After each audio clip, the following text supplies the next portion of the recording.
Angela. Mr. Hamilton. Angela. I demand to know what the wife of a high-ranking British officer is doing in this camp. Perhaps you'd better ask her, Governor. My dear? Mr. Hamilton, please sit down. I prefer to stand, and I won't be here very long.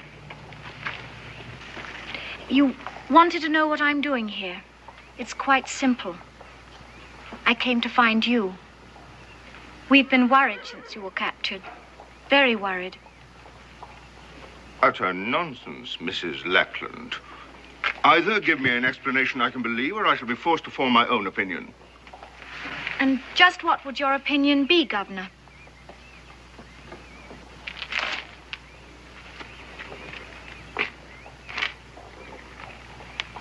I should say it rather smelled of treason. Then treason it is. I came here to help my husband, Mr. Hamilton. He plans to surrender Fort Detroit to the Americans. Surely you're not serious. Oh, but I am. Betray Detroit? But why? Why? Perhaps as a woman I should like to see this senseless war come to an end. But this is treason. I thought you wouldn't understand that, Governor. Is it easier for you to believe that we're doing it for the rather substantial reward the Americans have offered us? You can't do this. Easy, sir. Guards! See the governor back to his quarters. You'll never succeed. But even if you do, neither you nor your husband will ever dare set foot on English soil again.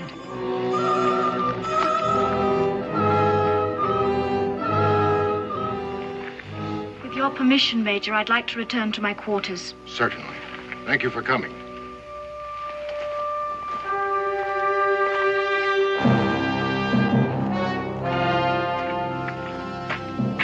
You can come out now, Mr. Boone.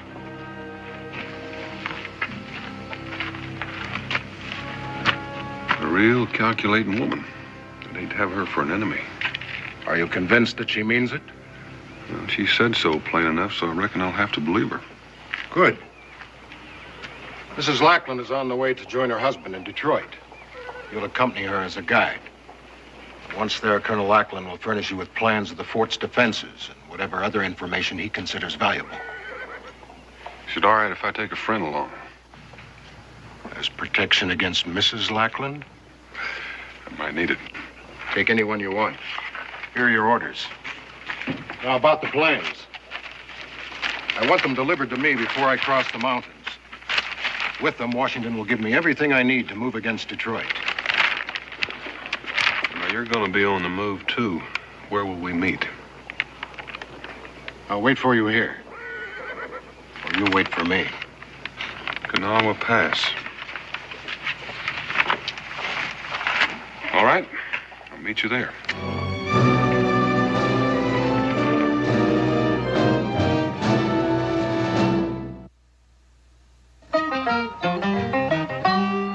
Daniel Boone was a man, yes, a big man, with an eye like an eagle and his toe.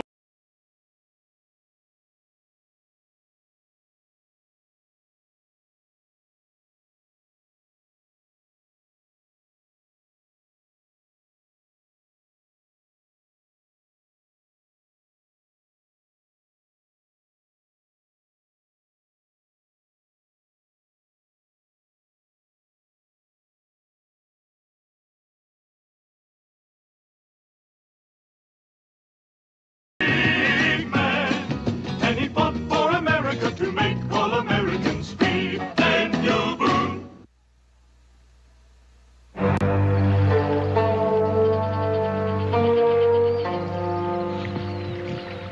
It's really beautiful, this country of yours. I hope it stays this way always. In these wildernesses, a man is forced to be an individual. No crowds to follow, no one to turn to for advice. He has to be completely self-reliant. Don't you find that true, Mr. Boone? I haven't thought much about it, ma'am. No, of course you wouldn't. Here a man's thoughts would have no cause to turn inward.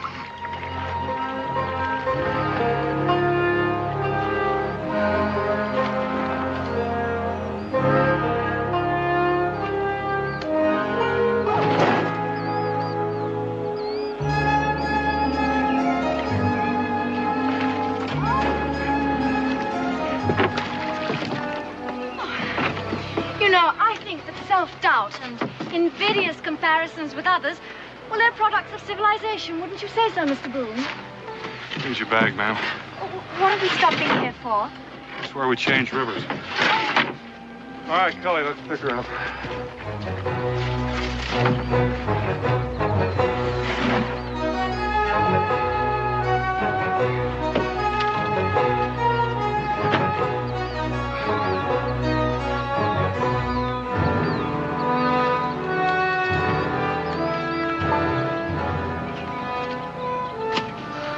Golly, why don't you stay down here and see if you can catch a mess of fish? I'll take the gear and Miss Lackland up there at the rocks and make camp. Might even whip up a batch of biscuits. Biscuits? Please, Mr. Boone, why don't you both go fishing? I'll make the biscuits. I'm still trying to digest those last little stones you cooked the first night out. Well, in that case, I'll try for a turkey.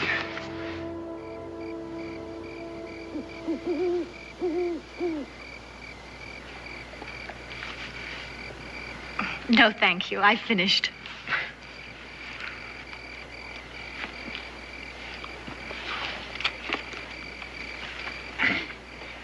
Anybody care for any more biscuits? Yes, you do, Mr. Cully. Please eat them. Dan? All yours, Cully. These mighty good biscuits. I mean, they're about the best I ever tasted, especially when I've been traveling with Dan. Of course, this turkey grease is pretty good, too, Dan. I mean, especially with these biscuits. Well, Cully, turkey grease just is. I didn't have anything to do with it. Mr. Boone shies away from approbation, no matter what the source. Are you always so taciturn, Mr. Boone? Well, I reckon I talk as much as most men. It's just that I'm not too happy with this chore, and I'd kind of like to keep it on a business-like basis. But how strange that you should be unhappy. Maybe uneasy would be a better word for it. Are we violating one of your tenets of honor, Mr. Boone? I mean, an Englishman in a position of trust betraying his own country. Such a provincial attitude. Well, what about Count Pulaski? And Kosciuszko, are they fighting for Poland? And the Marquis de Lafayette, is he fighting for France? No, they're fighting for America. So why should my husband have to fight for England just because he is English? Don't you want him on your side? I don't know, ma'am. I haven't met him yet. But your reasoning process, or perhaps I should say your lack of one, well, it frightens me. My husband and I are risking our lives to aid your cause. And if you feel this way, how can I be sure you'll even accept the documents my husband plans to turn over to you? Oh, I reckon I'll have to do that. And if you feel honorable in accepting them, why should he be dishonorable in handing them over? I appeal to you, Mr. Cully. Please, ma'am, I'd just like to keep out of the ring. Why can't you see the truth, Mr. Boone? My husband's act means that Fort Detroit can fall without a shot being fired, without one life being lost, not one drop of blood being shed. Well, far from being treason, I call that the noblest form of humanitarianism. Ma'am, you talk as if I were arguing with you. Now, there's your bunk, and I suggest you take advantage of it. The canoe part of this trip is almost over, and from then on, it's just going to be walking. We're that close to the fort? Yes, ma'am, we are. We should be there tomorrow afternoon. Good night, Mrs. Lackland. Good night, Mr. Boone.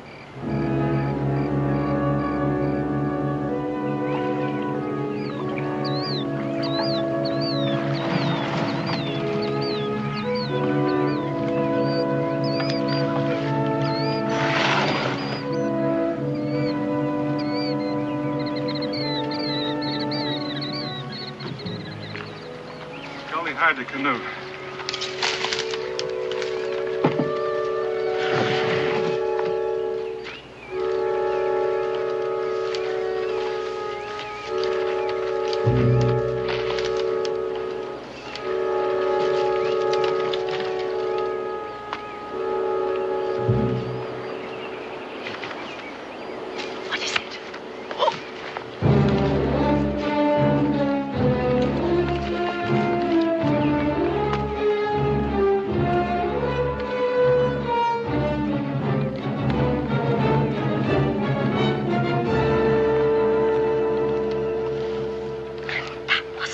necessary, Mr. Boone. That man is an English soldier. All I had to do was to tell him I'm Colonel Lackland's wife. Not that Indian. Why, do you know him? That's many lives. The Iroquois bloodhound. If he were to see me, chances are we'd all be here. Well, what are you going to do about it? You can't stay here. Well, I aim to stay right here, and Cully, you take her into the fort. If your husband is going to turn those plans over to us, you can bring him back here to me. You don't trust us, do you, Mr. Boone? Well, I still haven't seen those plans yet. Cully, remember, you brought Mrs. Lackland here from Montreal all by yourself. I hope he knows what he's doing. He knows exactly what he's doing. Well, ma'am, next move is up to you. Soldier!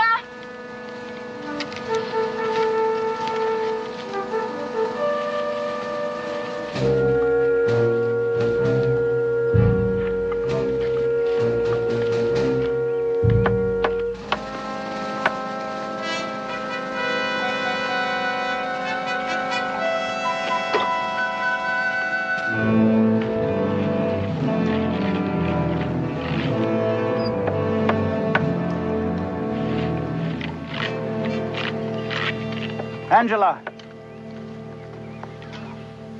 Oh, you don't know what it was to wait so long. I'm back now, Richard.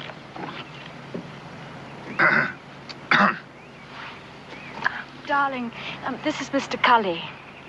From Montreal, sir. This man was your only escort? Is he the man our friend sent? Can we go to your quarters? Come along, Mr. Cully. You must be utterly exhausted coming all that way through the wilderness.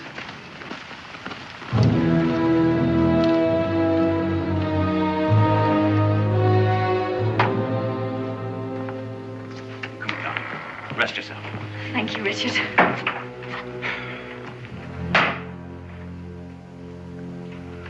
I gather the principal agent is elsewhere.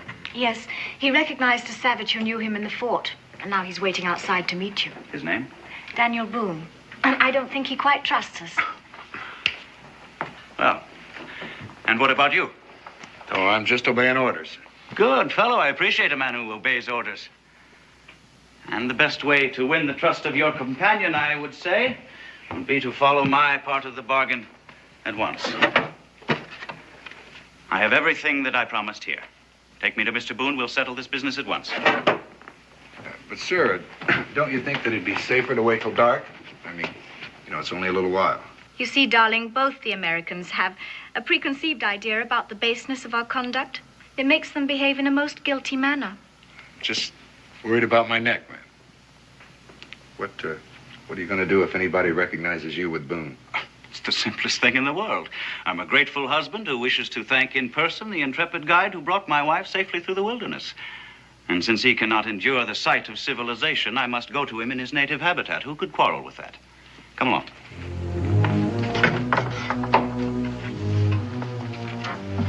Oh, Angela, darling, your trunks arrived several days ago, and I fixed up the bedroom for you.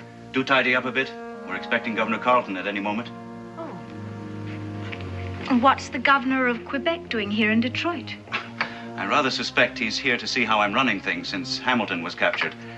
This will be very charming to him.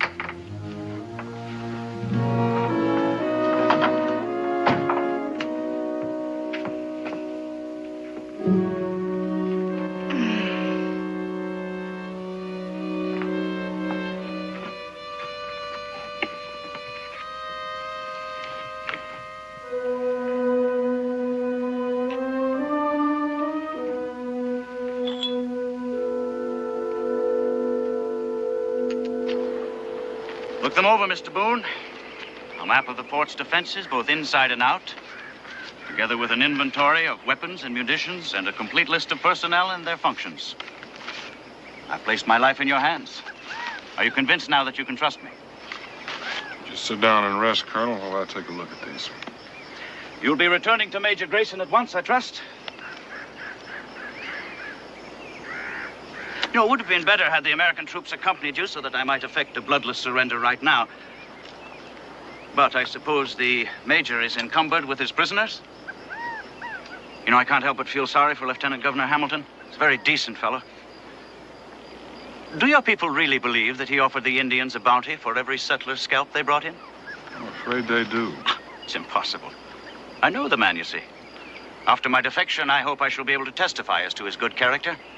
I doubt that your testimony will be worth much, Colonel. You mean because of my defection? My wife was right. You do believe I'm doing a dishonorable thing. Let's just say I don't understand it. But if you're going to give us Fort Detroit, we'll take it. And you'll get whatever was promised to you. All right, you'll have what you came for. When shall I expect the American attack? You'll be notified in time, Colonel. Right now, I'd like for you to come down to the river and point out some of those emplacements. I can assure you that map is correct. All right, let's be quick about it.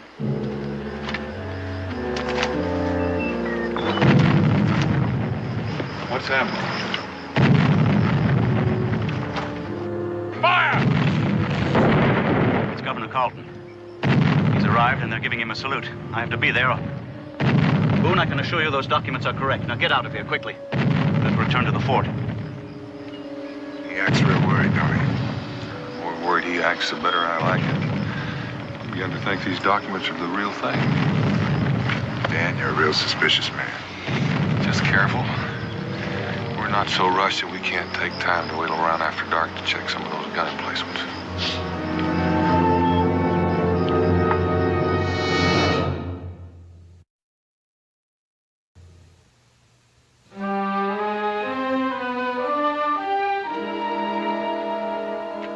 Some Spanish sack I inherited from Mr. Hamilton. I've been saving it as fitting for the occasion. Angela, my dear. Sir? Thank you, Colonel. What a pity you couldn't have made your journey with me, Mrs. Lackland. All the way from Montreal by water, except for a portage round Niagara, and on a boat fit for the ocean. I should have loved your company, Governor, although I really enjoyed my wilderness experience. You know, this great inland waterway must never be lost to England. And it won't be as long as we hold Detroit. You can rely upon my husband, Governor. I'm sure of it. The catastrophe that overtook Hamilton frightens me. It is precisely that catastrophe that dictates my every move.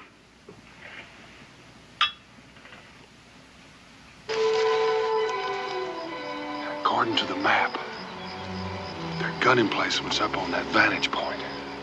Yeah, but if they are, they'll be mad. Well, I'm not aiming to attack it. I just want to make sure they're there before we head on south. Cully, why don't you swing around and see what you can find?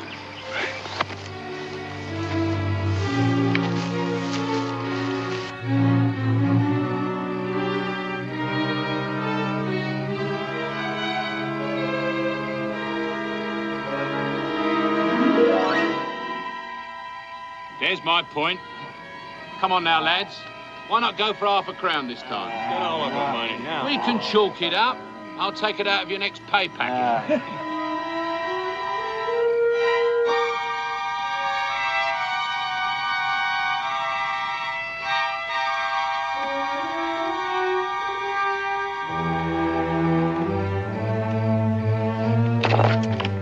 Wait a minute. Hey, what's that? Someone's coming.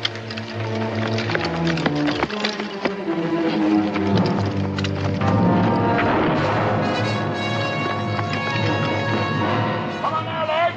After him. Spies. Come on now, move it. Oh, get him from the front. I want him alive. Give me alive. Get up there after him. Come on.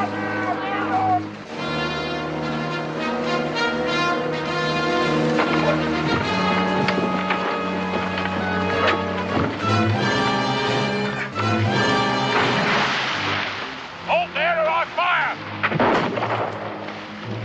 Keep going, Cully!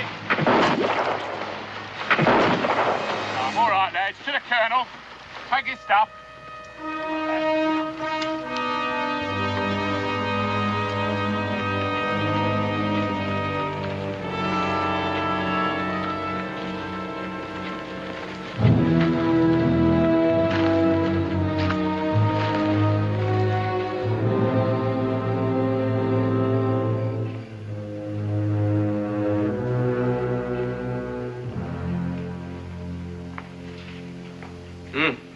It's a daring scheme, Colonel. But do you really think it's safe to withdraw so much of Detroit's garrison at a time like this? Well, the time is in our favor. With Clark on the Wabash and the river bottoms flooded, it would take him weeks to get here, even if he had the supplies, which I doubt. I only hope your intelligence reports are right. I'm sure of it, Governor. Just leave everything to Richard. Very well, Colonel. You have my approval to reduce the garrison by 50 men. I certainly hope it doesn't lead to another disaster. Thank you, Governor. Now I believe I'll say good night. Yes? I beg your pardon, Colonel, but here's a matter what can't wait. We caught this blighter here spying out our guns. He looks like an ordinary trapper to me. Oh, he's no trapper, sir. He had these papers on him. Complete plans of the fort, right down to an inventory of our supplies. Why, sir, he knows more about the place than I do myself.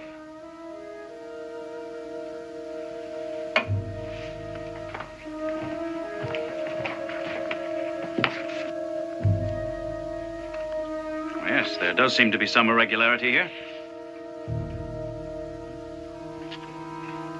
Colonel, may I?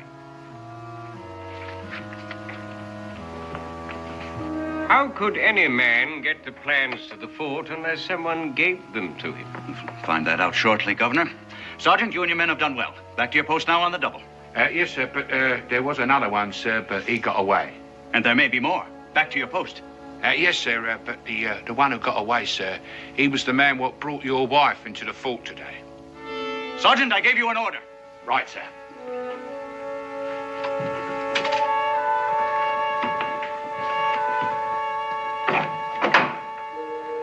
Mrs. Lackland, if what the sergeant said is true, then you should know this man, too. Since you refuse to answer, I'm forced to assume you do. Who are you? Where did you get these papers? My dear Colonel, these documents had to come from your own files. No one but you had access to them, and only you could have... You're absolutely right, Governor. There's a traitor among us. So don't move or call for help. I've no intention of hanging. Angela, release Boone.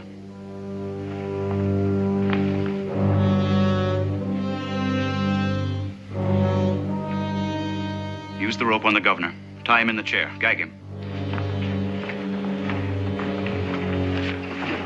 Angela, we're leaving. Get what you need from your room.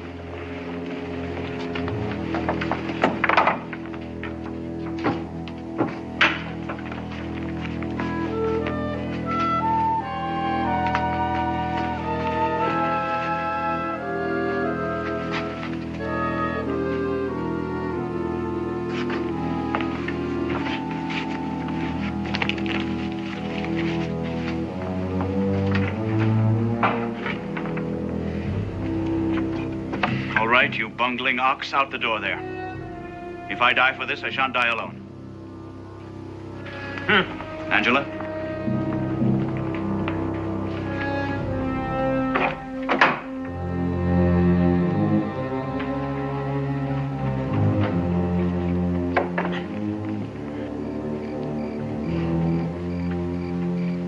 Open the gate. But, sir, I thought you were... Open the gate. Yes, sir.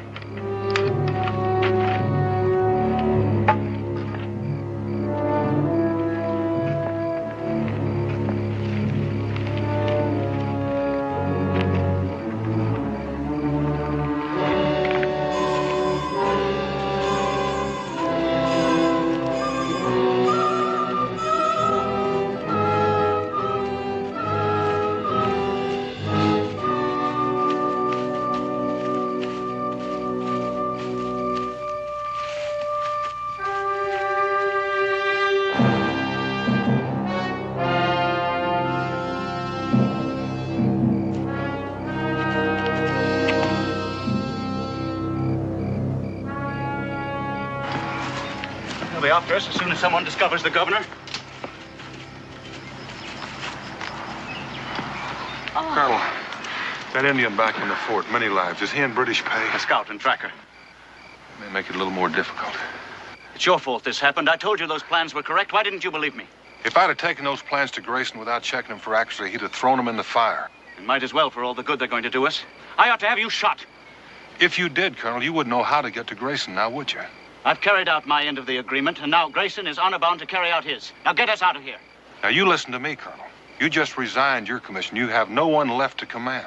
And from now on, you're going to take your orders from me. And the first one is put away that pistol. Now, come along, Miss Lackland. Let's just hope that canoe's where we left it.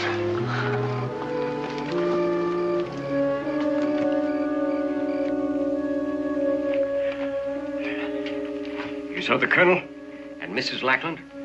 They have left the fort with the man called Boone. You can follow? Tonight?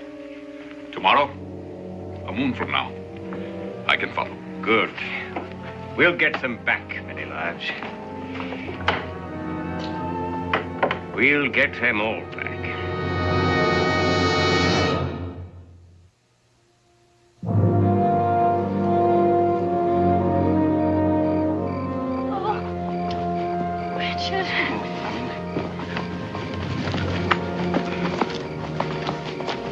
We'll rest here for a moment, Boone. My wife has to catch her breath. All right, Colonel, it's not far to the water. I'll go after the canoe. Oh, Richard, my shoes full of sand. Oh, well, this is one journey I didn't expect to make. Nor I. But when Boone was caught with those documents, I had to do something. I know, darling, you were marvelous.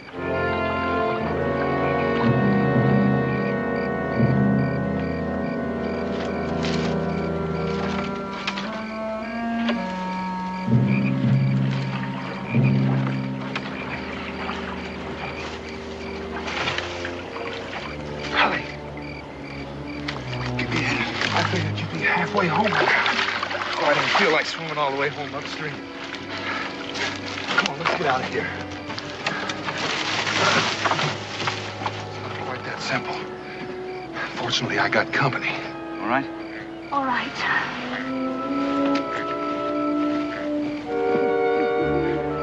Wait a minute, you mean to say he's going with us? He saved my life. I reckon I'll return the favor. Besides, if we don't outwit many lives, we're all going to hang.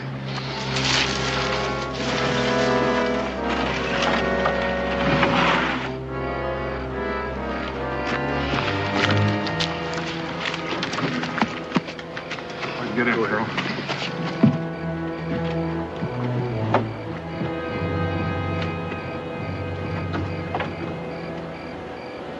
All right, Colonel. You're not going to go. You're going to leave tracks for all of us. I am? Tracks to where? Anywhere except along the river here. How much of a start have I got? Well, I don't know. If it's traveling alone, you ought to be able to keep your lead. See you in Kentucky.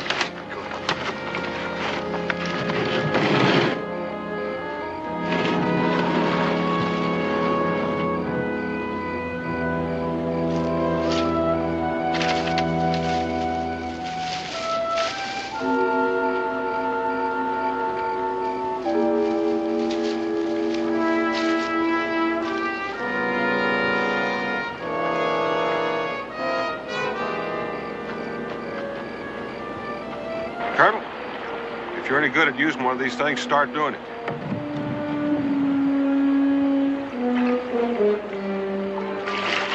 Oh, Richard, you got me all wet. All right. Maybe I shouldn't have mentioned it. I think I'll soon get the hang of it. Colonel, why don't you practice some other time when this noise you're making won't get us killed?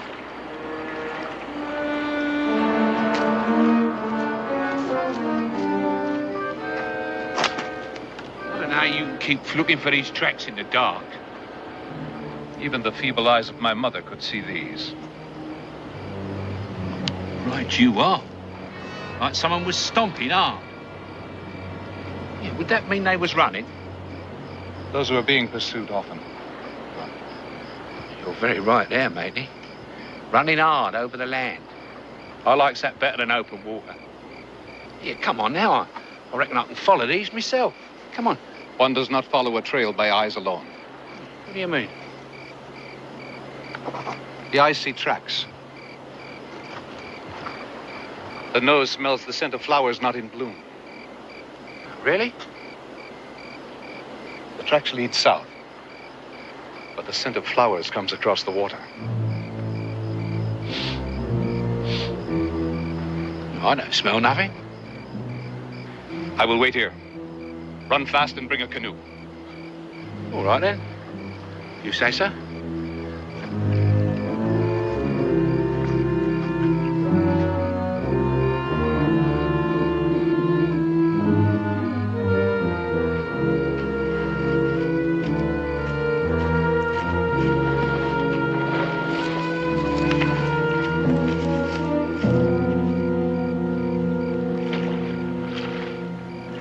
Don't you think you'll ever need that again? If I do, I'll dig it out. I don't want him to find where we've come ashore. But surely if he's following the false trail. He won't follow it far. Come daylight, he'll start wondering why he hadn't seen a lot of tracks that look like a woman's. Then he'll think about water. He won't have any trouble finding where we left from.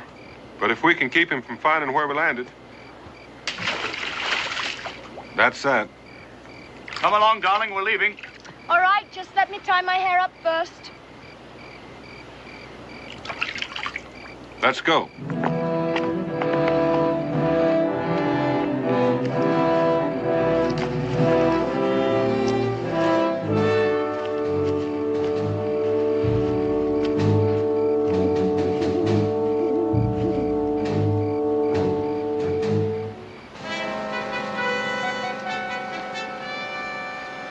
Sergeant Perkins? Through here. Come on, Scott. This way.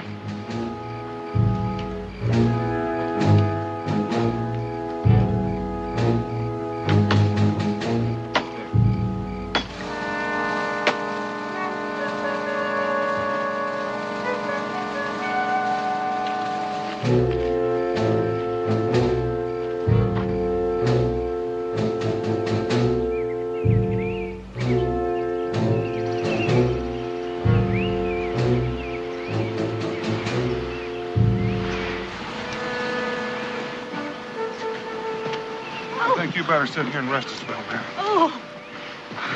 If there was anyone after us, Boone, we'd surely know it by now. I think we're safe. Angela can't stand much more of this. If we're going to rest here, well, I think better make sure that we're safe. What are you going to do? I'm going to do a little backtracking.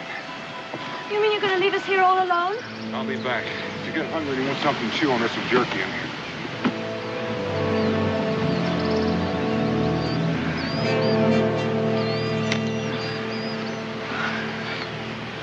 You'd better try and choke some of this down to keep your strength up. It may taste awful, but it's nourishing.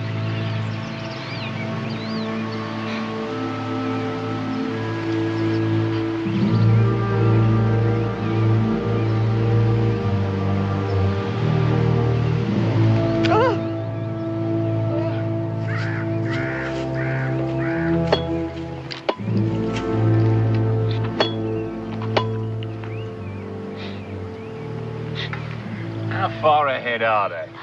Or can't you tell? The hawk above can see them. We go slow.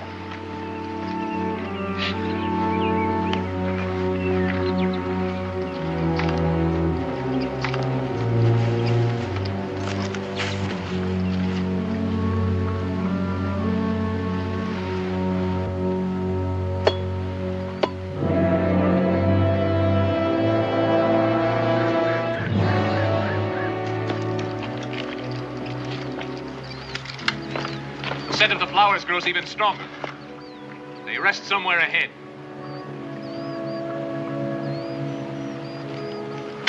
No!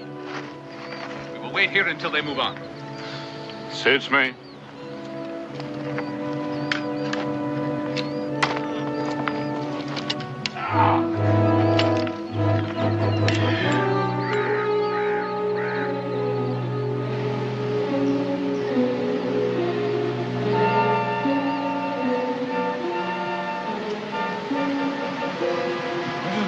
Take off that dress. What? Here, put this on. Over here behind the rock. Now, just a minute, Boone. You're not giving orders to my wife. Your wife is reeking of perfume. Well, of course I'm wearing perfume. Well, what else can a poor woman do when when she can't take a bath. What business is it of yours, anyway? I'd say it's more your business than mine. Many lives and 2 British soldiers are coming up that valley. And many lives has been following this scent like a hound. I should have put it together sooner, except I've been surrounded by it night and day. Ms. Lackland, I want that dress. Oh, Richard. You better do as he says, Angela. Please do as I say. But what if many lives is...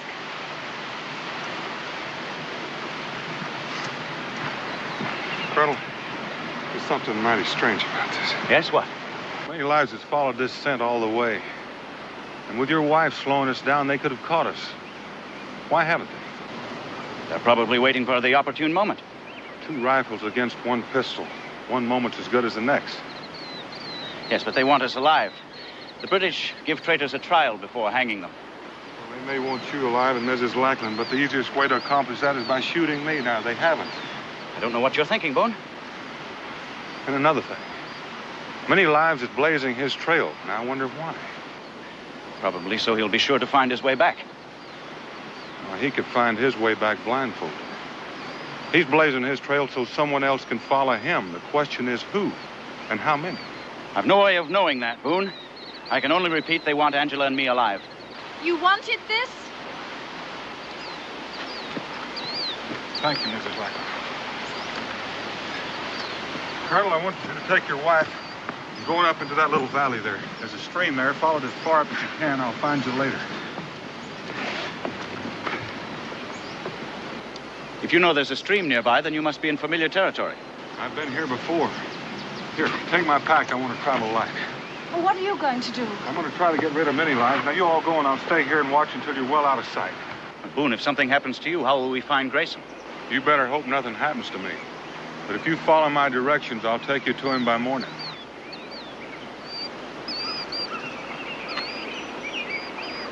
Boone, you may need this.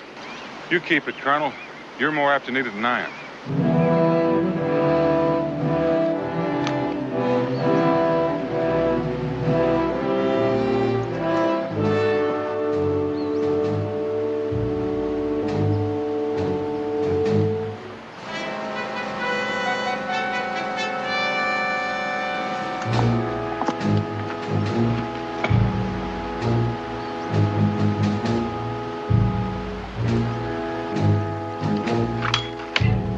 What's the matter now? They move again.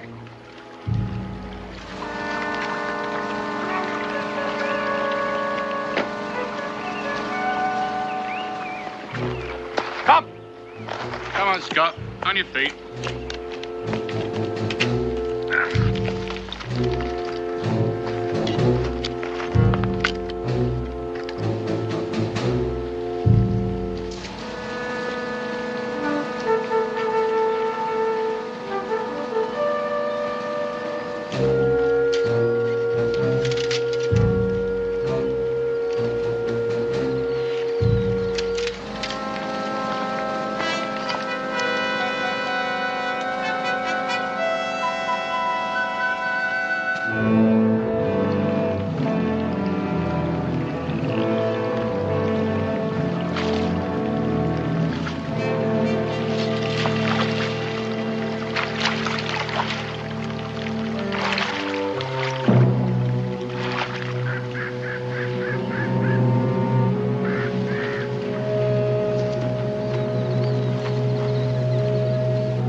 Strange thing. They go north, and before they went south.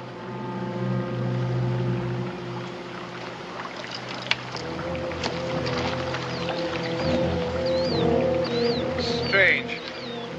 Very strange. What's the matter now? Now they turn again. They must be lost. Daniel Boone, lost? No. Perhaps he suspects and doubles back to throw me off the trail. But he does not succeed. Come.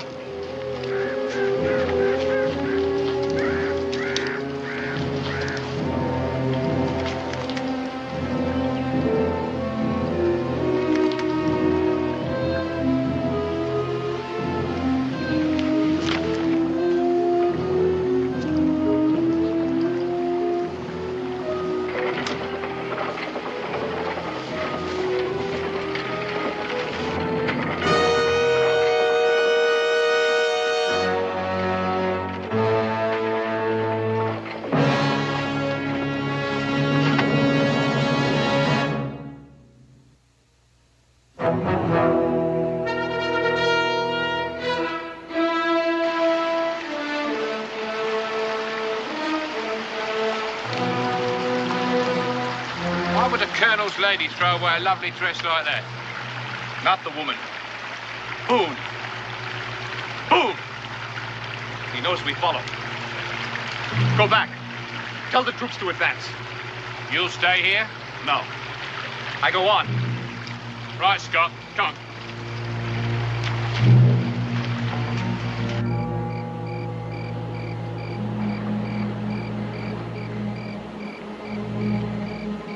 I wonder what's keeping Boone. Oh, Richard, I'm so cold.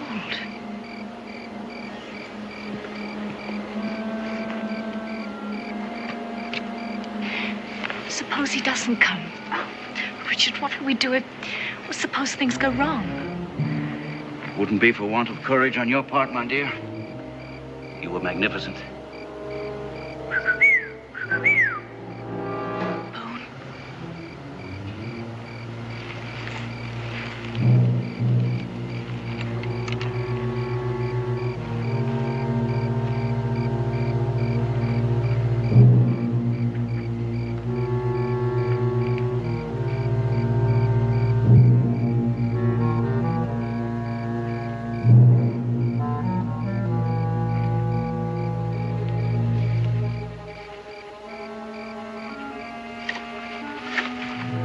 Expecting me, Colonel? Boone. Yes, we're expecting you. Been expecting you for hours. It took me quite a while to lay a false trail for many lives. What are you doing coming up from the south? You were behind us. Well, I must have passed you during the night, Mrs. Lackland. Where did you get the rifle? Found out who many lives was blazing that trail for. And did you know there's a whole passel of British soldiers following him? Well, then, the sooner we're under Grayson's protection, the better. Let's get out of here. Well, they won't need that many soldiers to take you alive, Colonel. But they are going to need them for something else. Yes? Could be said that I'm a worse traitor than you are, because I've been leading British soldiers straight to where Grayson has Governor Hamilton prisoner. Now, that's what those soldiers want, to rescue Hamilton and his men, isn't it? And I've just been wondering, Colonel Lackland, if that's not what you've been after, too. You were right, Boone. I do need this pistol more than you. Put the rifle down. In view of your suspicions, Boone, I think it best that my soldiers reach Grayson before you do. It has to be a surprise attack. You see, Lieutenant Governor Hamilton is not only a dear friend of mine, but also happens to be Angela's uncle. So we'll just wait right here. Very clever man, Colonel. I bet you even know how to paddle a canoe. Mrs. Lackland? You know, I'm pretty sure you didn't figure on coming with me. After you handed me those documents, I figured I'd head straight for Grayson. Many lives had followed, blazing a trail for the British soldiers. But then you were captured. Sure put a burr under your saddle. If you locked me up, I couldn't lead you to Grayson. You turned me loose. I had to convince you I was a bona fide traitor. The only way to do that was to help you to escape. Played your part very well, Colonel. I think you had a few suspicions, Boone. The worst of it was you kept trying to hide our trail. We were hard put finding ways to leave a trail for many lives to follow. Like the perfume. It was the very best perfume, Mr. Boone. Well, you had me fooled right up until the time I found out that I was acting as a guide for the British Army. There is some comfort in knowing I wasn't traveling with British traitors. Thank you. Treason is distasteful, but in this case, the end justified the means. You mean your plan to rescue Hamilton? You can forget that, Colonel.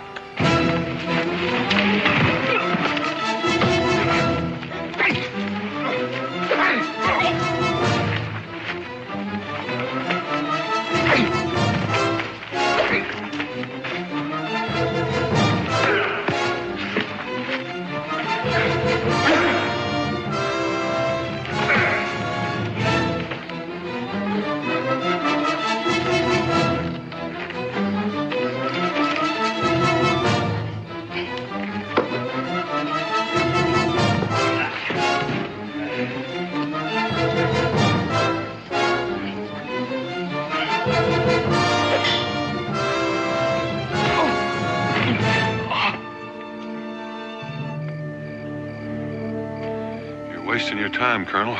I've already warned Grayson. I don't believe you. Where do you think I got that gun you're holding? We may fail in rescuing Hamilton, but at least we won't go back to Detroit empty-handed. I'm taking you prisoner, Boone. Now, that'd be nice. Except there's just one thing you're not counting on, Colonel. And what's that? Well, I don't think they'd like it very much.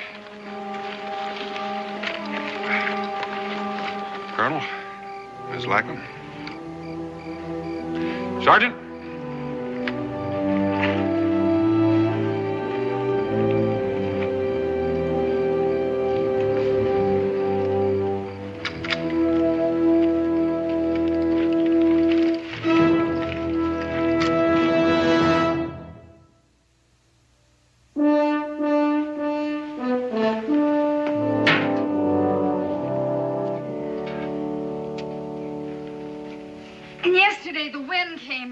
Blew my clothesline down. I had to do the whole wash over again. And Cincinnatus, to top it all off, has gone up on the price of flour. You left out Thursday. Thursday. Oh, Thursday was calamitous. The cakes I baked for Molly Malone's quilting bee fell. Oh, and butter wouldn't melt in Mrs. Gay's mouth when she saw them. And I ruined a batch of soap. Oh, and Daniel, the cabin needs chinking. Has Israel been behaving? Well, he's just trailing after Prather Beasley again. And neglecting his chores. You know, the wood box is empty. And he's completely quit bringing in the water. Well, I'll speak to him about that. Where'd you say you'd been? I said, where did you say you'd been? Oh, Fort Detroit. And who was with you? Oh, Cully for the most part. Becky, we need some more hot water. This is kind of lukewarm. Lukewarm, is it? Cully has been back in Moonsboro 3 days, and I never knew him to wear women's perfume. Don't you lie to me, Daniel Boone. Oh, that's cold. What's so funny? That's the second time this week that perfume's almost got me killed.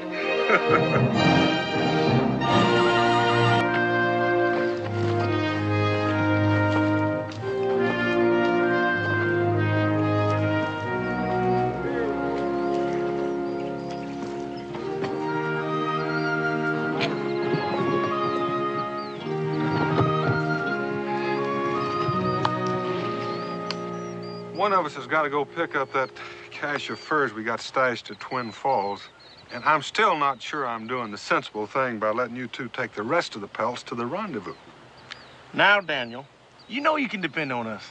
Well, sure. I mean, Gabe and me work together like the well-oiled gears of one of them fancy European clocks. Like peas and greens? Don't worry about it. Just don't worry about it, because we're going to be there ahead of everybody else and get top dollar for them pelts. And when you get there with your furs and sell them, we're all going to be a lot richer and have a celebration. Well, it seems to me that I recall you two singing the same song last year. Only the celebration came before the rendezvous, and we got bottom dollar for our pelts. Last time we ran into some unforeseen complications. 2 Chickasaw maidens and a jug of white lightning. Now, there's more to that story than you know about, Daniel. Yeah, well, as a matter of fact, Daniel, now, there was some feats of heroism on our part, but us being the modest Jaspers that we are, we just chose not to reveal it. Well, I figure if you two manage to stay out of just half the trouble this year, then we'll get at least half again as better price this year for our pelts. Solemn oath, Daniel. We'll be there 2 days before anyone else, Daniel. Word of honor. Ain't nothing gonna stop us this time. If you don't slow me up, that is. If I don't slow you up, well, you big tub of lard, I can out-walk you, outrun you. What I mean is, you know you ain't long on keeping your mind on business. I ain't long. Now, who found them squaws anyhow? Well, passing the time of day is one thing. But who was it that decided to teach them how to sing Yankee Doodle while them men folks snuck off with our pelts?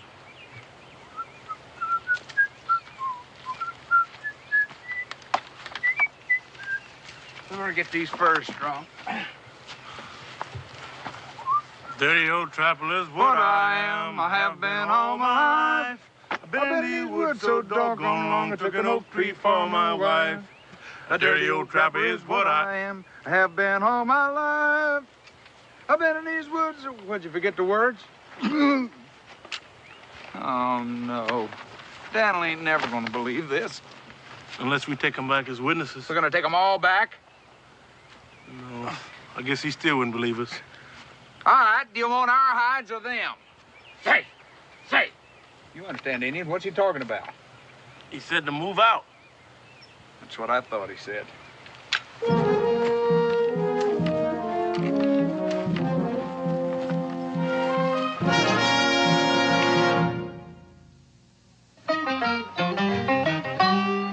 Daniel Boone was a man, yes, a big man, with an eye like an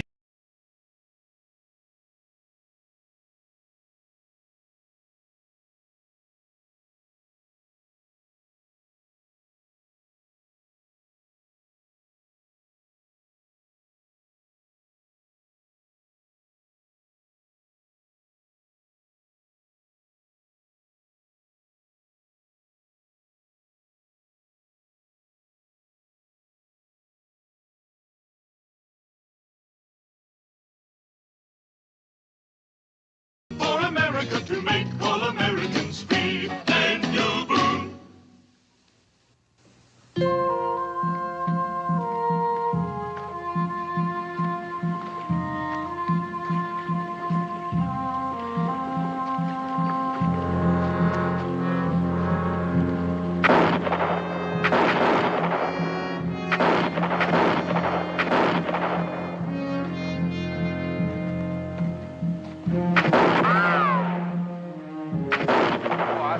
Lot of things, but I never saw Indians doing anything like that.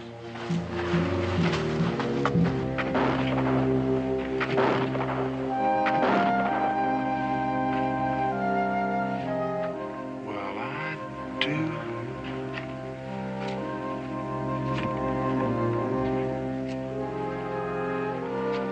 Bien hecho, Tanoma. Descanse ahora. Ah, señores. American trappers, my men were correct. Welcome. May I present myself? I am Admiral Alejandro Buenaventura, at your service. And you? I don't talk too good with my hands tied. Oh, my apologies, senores. I teach my men to take every precaution.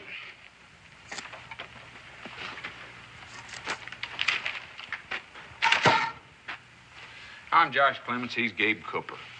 Senor Clements, Senor Cooper. May I offer you some refreshments after your involuntary journey?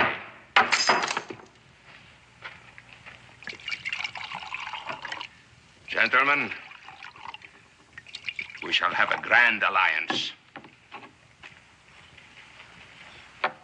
to the success of our mission. Our mission? We don't mind drinking your wine. It's just that toast I'm not too sure about. Then to freedom. I don't mind getting drunk on that one.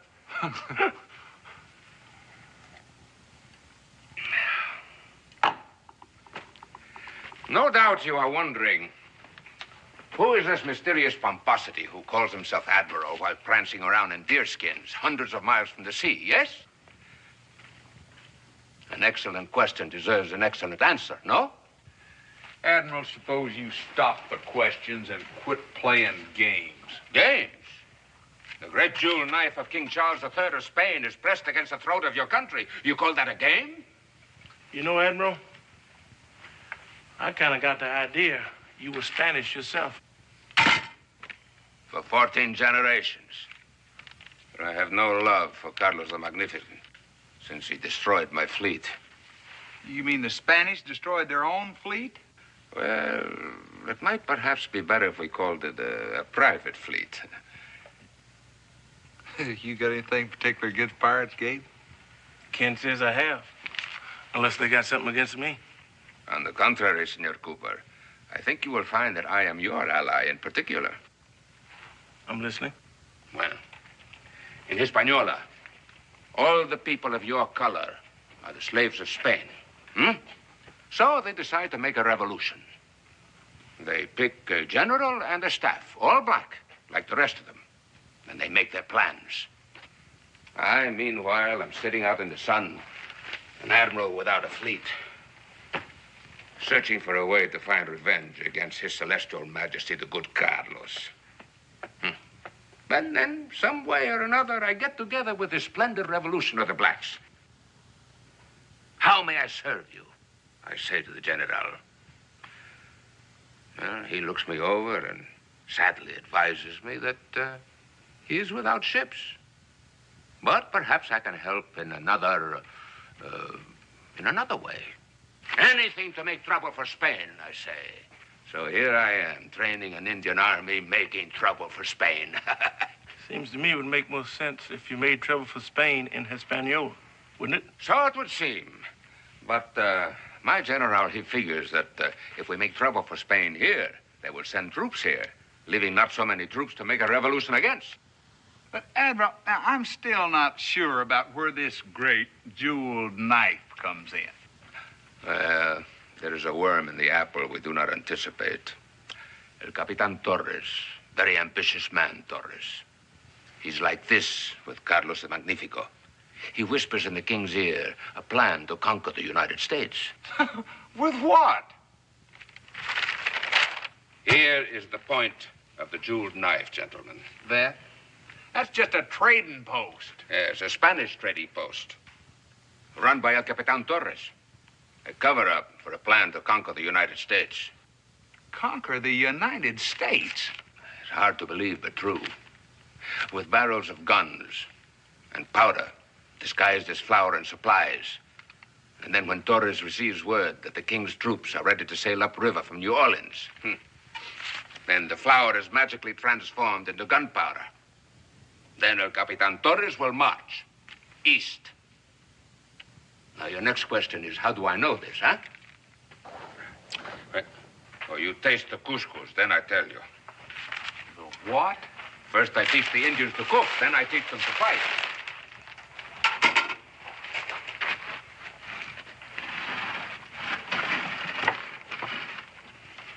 Sure smells good.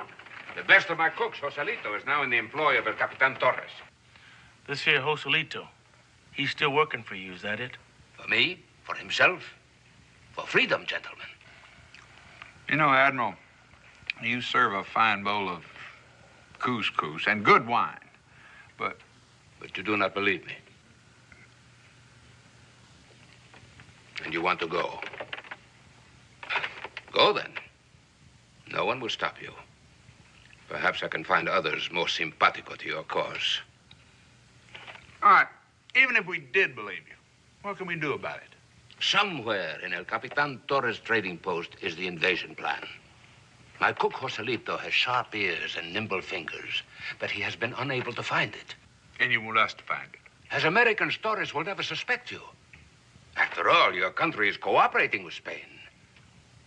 Your country needs you, gentlemen. The circumstances are bizarre, I know, but... Oh, no. There's nothing bizarre about that. We got to get into Torres' trading post, snoop around, find a plan, get it out without getting strung to some Spanish flagpole. Then you will do it? I'm sorry, Admiral. Some other time. Right now, we got a rendezvous with a beaver about that tall with a part in his hair. But if you ever come floating by in your flagship again, you just pipe us aboard, and we'd love to have some more of that couscous. Sure is better than hog jaws.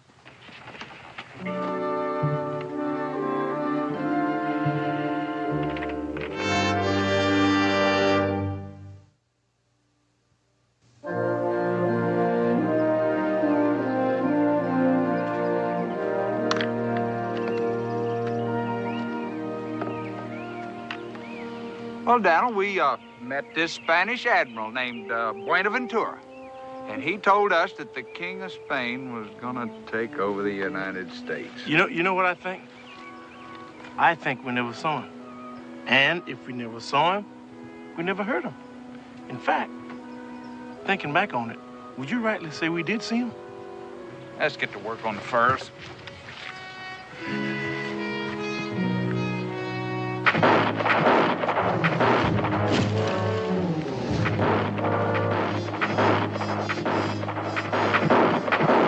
That's shooting awful good for Indians.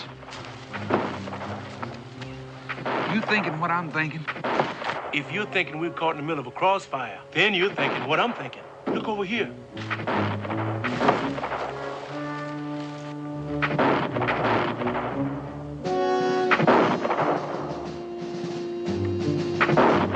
Aren't they Spanish soldiers? Yeah, and on the wrong side of the river.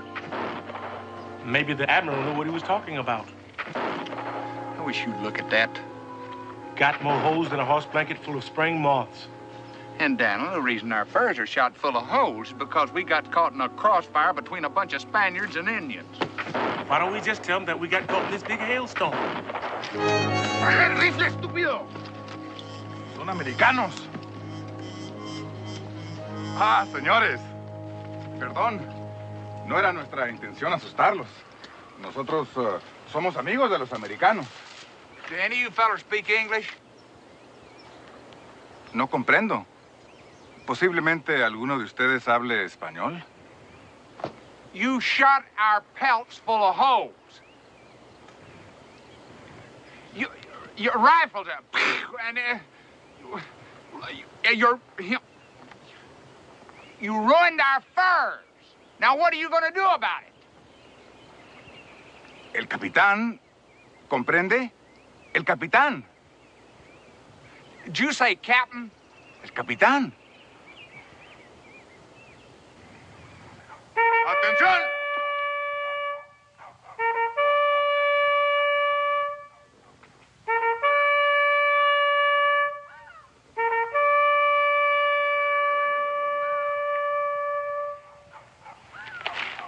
Escuadrón, rompan pila. And now, gentlemen, what can I do for you? Well, if you'll forgive me for being blunt, I'd just like to know what you're doing here. Now, a year ago, this was a trading post, an American trading post. And so it still is, except for temporary conditions which have altered its status. Oh, of course, we shall be more than delighted to help you with whatever provisions you expected to find here. We don't want any provisions. You see, we ran into one of your patrols up the road a little ways. Oh, I trust they didn't inconvenience you in any way. As a matter of fact, they did. Now, these used to be prime pelts until your boys decided they wanted to ventilate them a little. Oh, it's most unfortunate. Naturally, we will reimburse you. That's mighty kind of you, Captain. And of course, you will accept our poor hospitality for the night. Oh, I insist. Lleve estos señores al cuarto de huéspedes. Until dinner, señor. ¿Por acá, señores? Atiende a los señores. Que estén cómodos.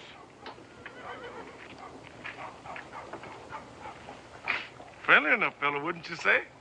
Les he ordenado una y otra vez evitar incidentes con los americanos. ¿Cuántas veces se los tengo que repetir? Lo siento mucho, mi capitán. No sabíamos que estaban ahí. No sabíamos. Solamente habíamos pensado... ¡Silencio!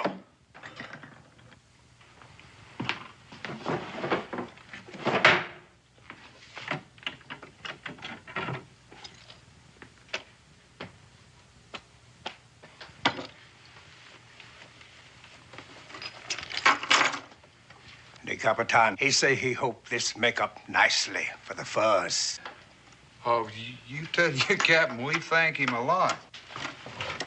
Excuse me, sir. I don't think I caught your name. Joselito, senor. From the Indies, aren't you? Si, Espanol. Will there be anything else, senor? No, just thank the captain for us. Si, gracias.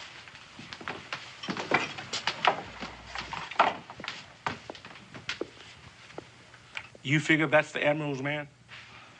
I don't know. But I'll tell you just as soon as I tried some of his cooking. Oh, never had I tasted such magnificent sauce. Mine host, I said, you must give me the secret of this sauce or I shall perish. No, he said, a secret it is and a secret it shall remain. Now I ask you, gentlemen, what was I to do? You got me stumped. Purchase the cook, of course. Oh, he asked for a fantastic price, but I was completely at his mercy. More wine, Senor Clements? Oh, no. No, it's awful good, but...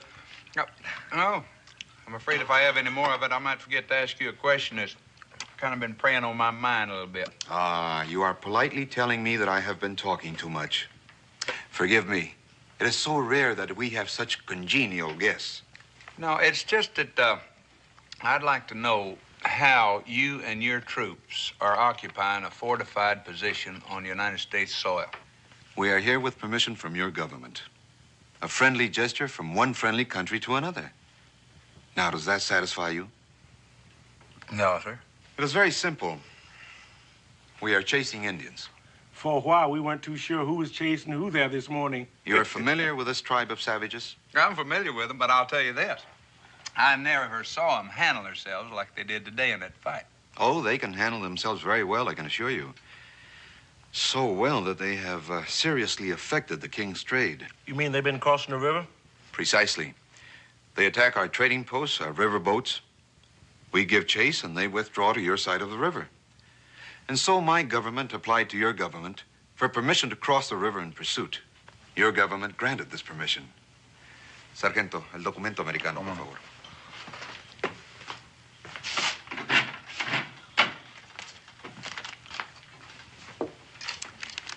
And so, my friend, here we are. Signed by your Secretary of State, as you can see.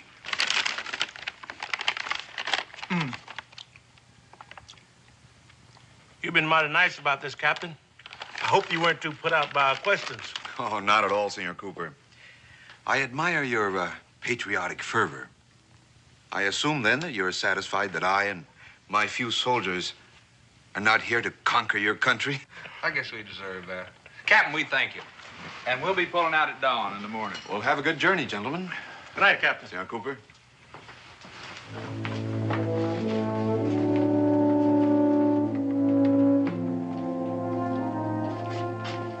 Joselito, traiga más café, por favor. Sí, Capitán.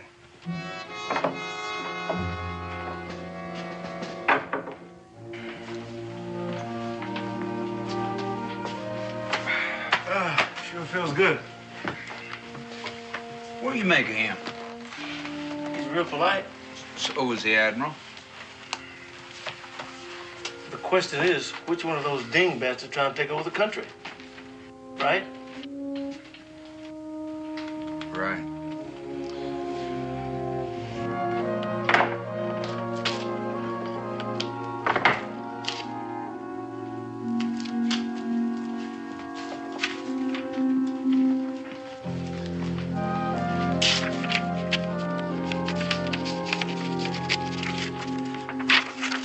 Buenaventura.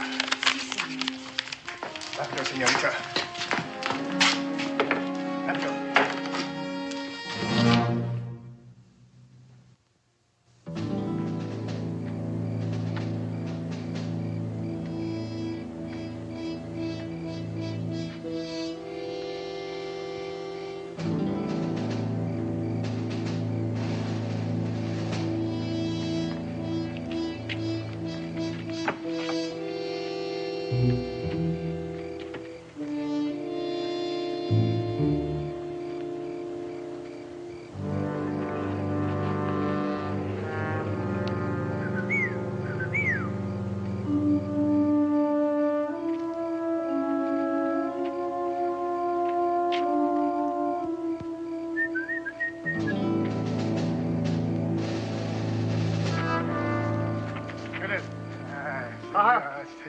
Joselito.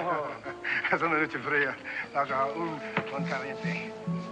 Muchas gracias. Nada, nada.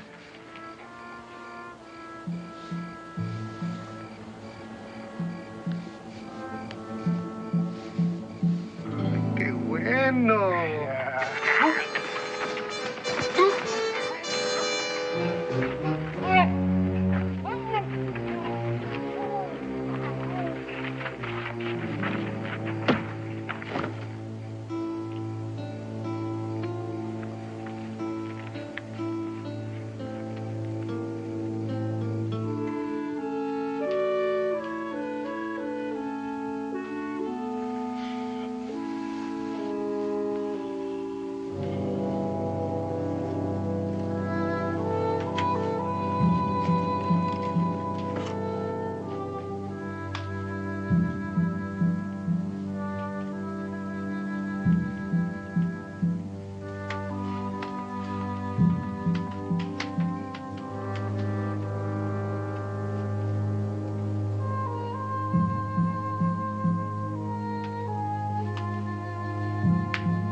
Didn't we do this once before?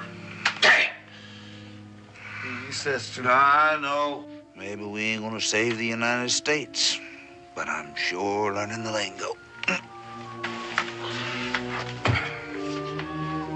Oh. I think they're trying to tell us to get dressed.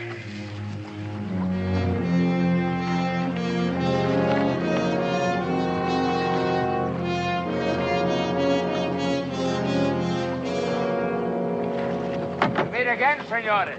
Yeah, and I'm getting a little tired of it.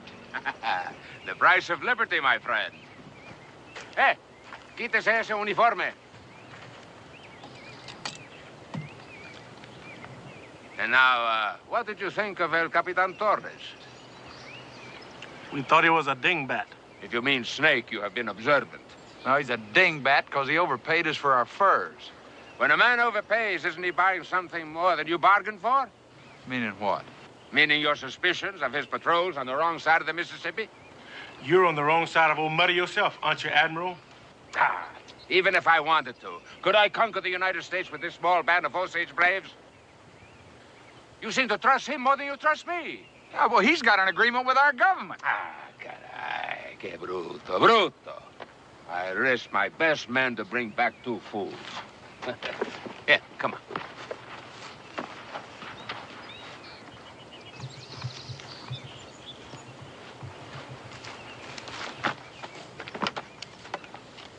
Here. Here is the dagger pointed at the throat of your country. The invasion plans of Coronel de Vega. Coronel de Vega? Yesterday, he commanded the troops ready to sail upriver from New Orleans to join Torres. We buried him with full military honors. But you only got half a plan here. Yes, and Torres has the other half. Put them both together, you have proof of the king's treachery. You know, it just might take a couple of fools like us to pull this thing off. Then you will do it, yes? We'll do it, yes. You will be assaulted by Indians, then taken to Torres' headquarters alone. I will? And you, my friend, you are going to be dead. Dead? Torres' patrol will be here in about an hour.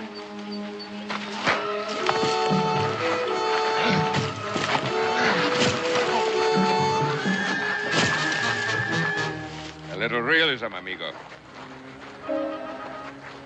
We must convince Torres you were really assaulted by Indians. Sounds good. At an appropriate time, I will make an appearance at Torres' headquarters. Posing as the Vega's orderly. As soon as he uncovers his half of the plan, then we make our move. Can't you convince your friend this is just a ruse? Gabe! Gabe!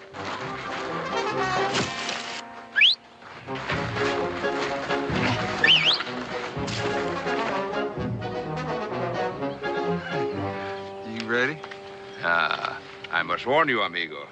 I'm a thinking pugilist. I'll just try to hit you when you're thinking.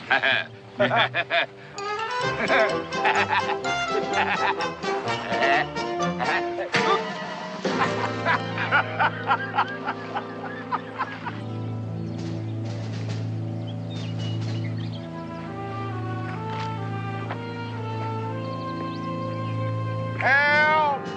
¡Escóndase! Help! Ahí está, vámonos.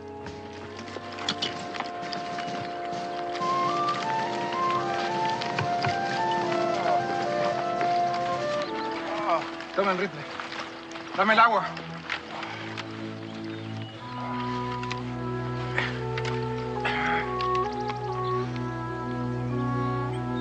Thank you.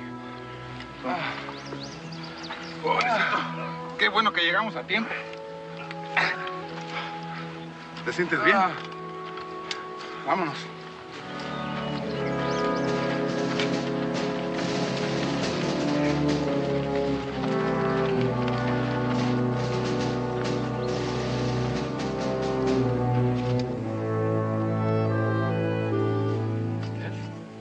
¿Nada más?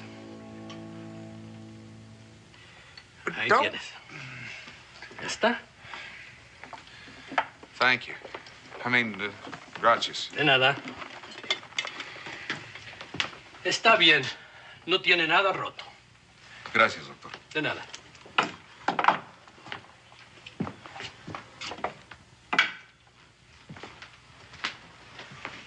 He says you're not seriously hurt, Senor Clements. Is that so? Do you feel well enough to tell me what happened here last night? I said, what happened here last night? They killed Gabe Cooper. Oh, the poor man. My deepest sympathy. But when I awoke this morning, I found my sentry abducted and you and your friend missing. Well, I just don't know what I'm going to tell his folks. I am loath to interfere in a man's grief, senor, but I'm afraid I must press you for a report. Well, I'd be happy to tell you anything I could, Captain, but the Indians just jumped us from behind. That's all there was to it. Perhaps you can be more specific. Well, we was sleeping, old Gabe and me. Heard a noise, went out to the stockade and saw some Indians heading for the supply house. We just figured they was gonna steal, and somebody jumped us from behind. That is what confuses me.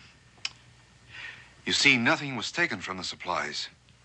Well, I think they thought it was too risky, and well, anyhow, they took us out at gunpoint and joined up with some big war party. Oh, Gabe and me, we tried to escape. I made it. Oh, Gabe got killed on the way out. This war party, how big was it? Well, I didn't count. They was heading south towards the river.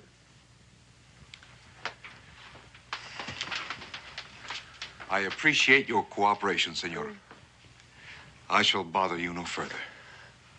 To tell you the truth, Cap, I appreciate the company. It's, I wouldn't want to be here by myself. It's just a memory of poor old Gabe.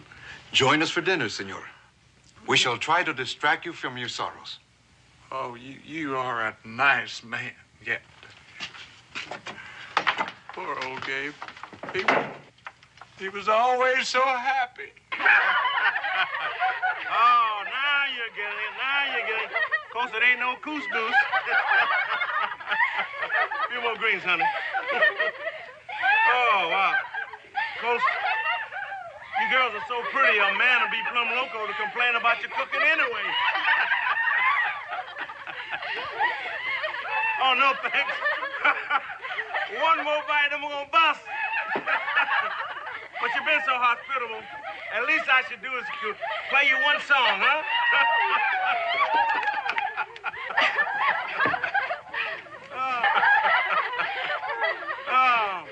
How about, Yankee Doodle. Yankee Doodle went to town, riding on a pony. Struck a feather in his hand and called it macaroni. Yankee Doodle, keep it up. Yankee Doodle dandy. I tell you, mind the music and the straw, and with the girls, be handy.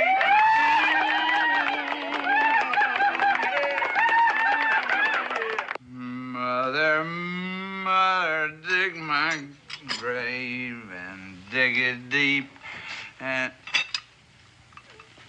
narrow. Poor William died for me today. Un ayudante, mi capitán. Víctima de un ataque de los indios. ¿Quién es? Es un sirviente del coronel de Vega. Coronel de Vega. ¿Está seguro? Sí, mi capitán, el coronel de Vega. Hazlo pasar. Muy bien. Dig deep. Joselito, will you see that Senor Clements gets to his quarters, please? Sí, Capitán. Deep. You man. Get away from me. Let me alone. I told you to get him out of here. Sí, Capitán. Help me, Joselito. Ay, qué pena, qué pena. El mejor comandante de todo el mundo, el coronel de Vega. Ay, qué pena, qué pena. Deja de babosear y dime inmediatamente. ¿Qué ha pasado con el coronel de Vega? Indios salvajes. Posiblemente 100. Debe haber muerto de 100 heridos. El coronel Vega muerto. Le traje esta carta. Estaba muy ansioso de que usted la recibiera. Poor William died for me today. He'll die for me tomorrow. Lleva a este hombre a la cocina y dale de comer. Gracias, excelencia, gracias. Ay, qué pena.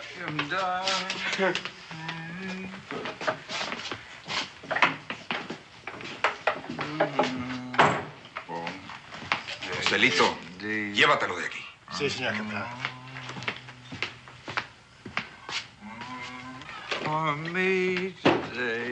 Joselito, rápido. Sí, señor.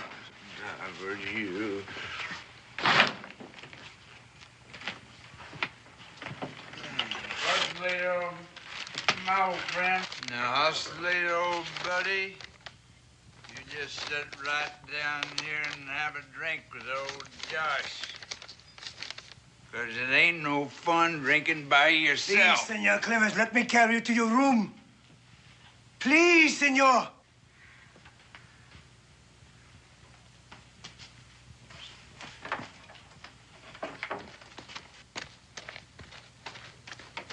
Capitán! No me interrumpas, Joselito.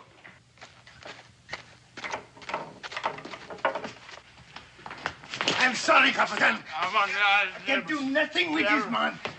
Senor Clements, I must insist that you go to your room. Anything you Get him say, out of here, Joselito. Capitán, ¿Qué hay? es importante. ¿Qué es importante? Tengo que hablar con usted, capitán. Bien. Hustley, why don't you have a drink? You just hadn't had anything. Capitán, esta gorra ¿Qué pasa con la gorra? le pertenecía al guardia que fue capturado por los indios en el ataque de anoche. ¿Estás seguro? Oh, estoy seguro. Fíjese. Senor, you are most difficult. Please, you must come to your room.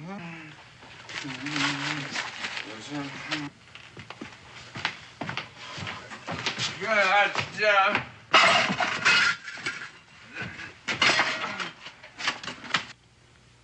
Saca a ese borracho de aquí. Sí, Capitán. You are the Capitán. Come along.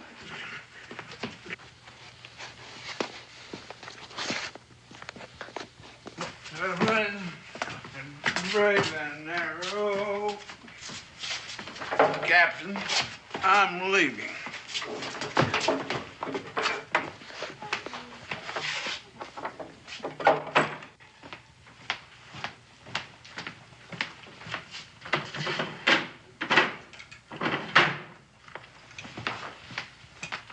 Teniente.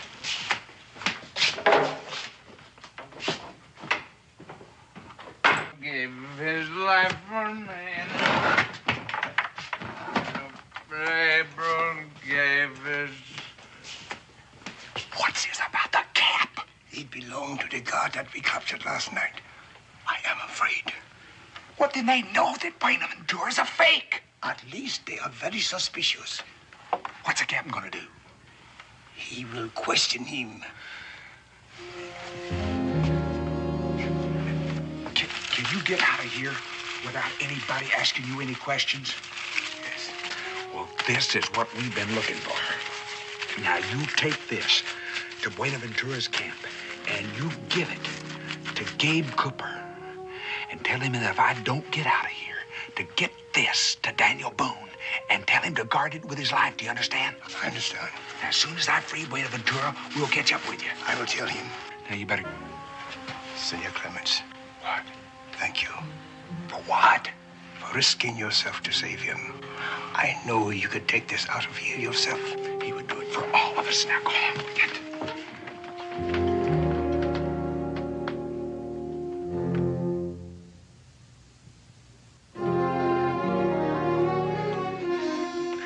Ante Dios, lo juro. Le he dicho la verdad. En el nombre de mi santa madre. Cada palabra que le he dicho es la verdad, lo juro. ¿Dónde encontraste esta gorra? Es mía. ¿Y la carta? Como le he dicho, me la dio el coronel. Excuse me, Captain. I just come back to apologize. Will you not stay in your room, Senor Clements? Well, now, hold on. Now, Captain, I can understand you being a little bit sore. But I went out and got some fresh air, and I figured I'd kind of made a fool out of myself, and I just wanted to come back and apologize to you. And if you'll let me have a cup of coffee, I'll go on and won't bother you anymore. Get it and get out. ¿Hasta cuánto piensas seguirme mintiendo? Le juro, es la verdad. Échalo fuera. I want to say you've been a real good host, Captain. I got a lot out of this visit. Everything I could ask for. Enciérrenlo. Yo me encargo de él después. Sargento, enciende el fuego. Sí, capitán.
Having trouble? Who is that? Why, this is that well-oiled gear from that fancy European clock. What? It's great. It's just great. The entire United States depending on you, and you're out here nosing around. Well, it looks to me right now that you're in more trouble than the United States. Is that a fact? Well, do you want me to help you out or not? The way I feel right now, it might be better if you left me here.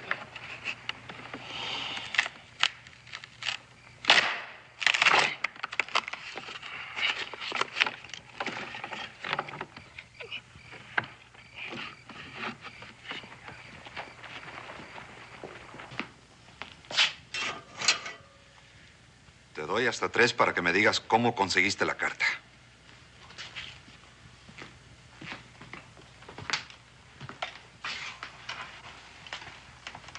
1, 2. ¡Agárrenlos!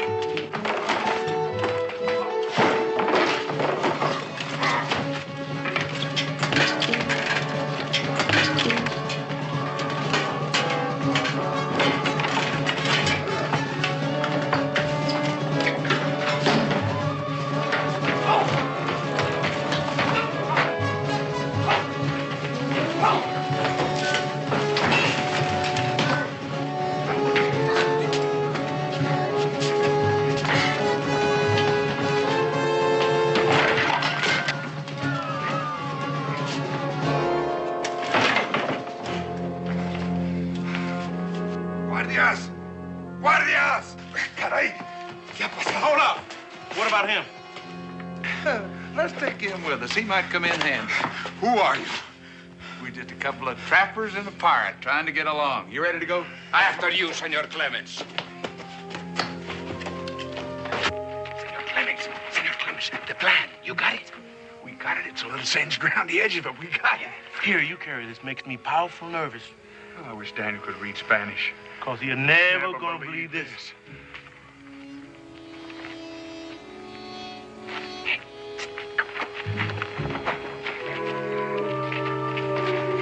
Put him in here. Get that thing open, Kate. No. No. Use his belt to tie him in. Sorry for this.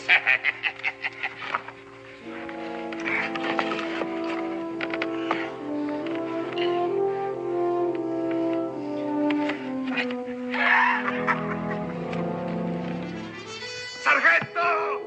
Josh, over there, over there. Come on.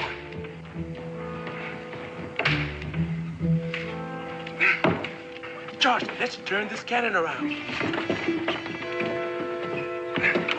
Rápido, rápido, rápido. Sargento, sácame de aquí, estúpido. Sácame rápido. Para arriba. A ver. Here, leave my gas. ¡Cobardes! ¡Regresen, cobardes!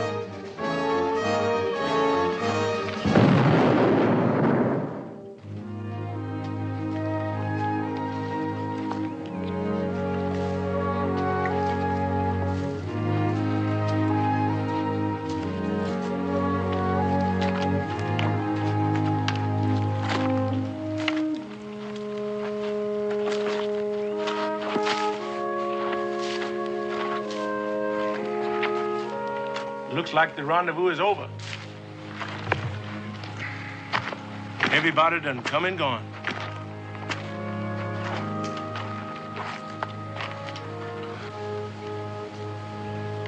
Not everybody.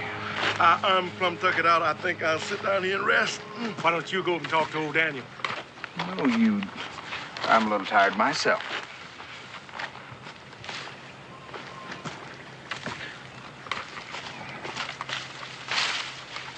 Don't even try to tell me. I'm not sure I want to hear it.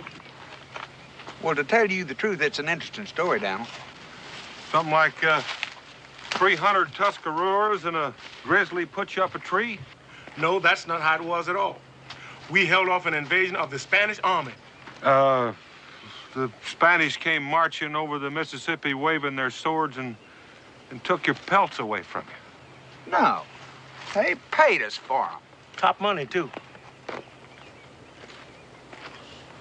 And this is a map of the invasion plan of the Spanish. Now then, if you're through jawing at us, I think it'd be a good idea if we took off east and gave these to the government. That's right. Here we sit talking while the whole country is endangered from the jeweled knife of Charles III. Come on, Gabe.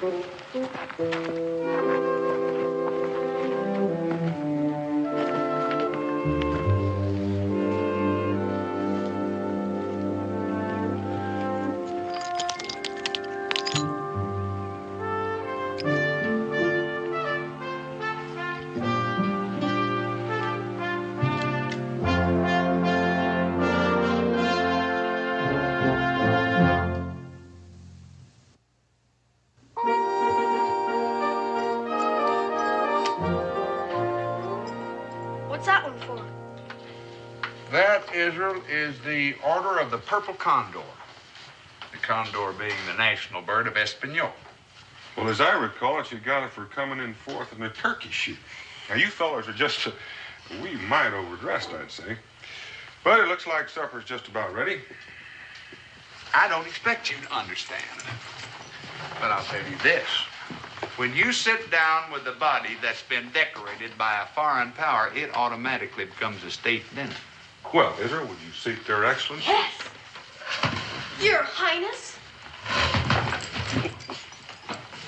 Oh, wait till I tell the Widow Scoggins I got to you first. Oh, she already knows. Oh, which reminds me, Gabe and me won't be going to the Salt Lake with you. How's that? You got the list? Yeah. Let's see now. On Sunday, the preacher's wife invited us over. On Wednesday, the widow Scruggins. Saturday night, Cincinnati is having a big to-do for us. Oh, my. That about covers Boonesboro gentry, doesn't it? That's right. Sounds like you two are going to be eating kind of high off the hog next couple of days. Israel, there's something about heroes that gets to people. You know, it just doesn't seem quite fitting to be feeding cornbread and pan drippings to two bodies that just saved the United States. Well, Rebecca, I'm almost ashamed. Gabe and me would like you to know that these medals ain't gonna make any difference between us. You're sure? I'm sure. I'm positive.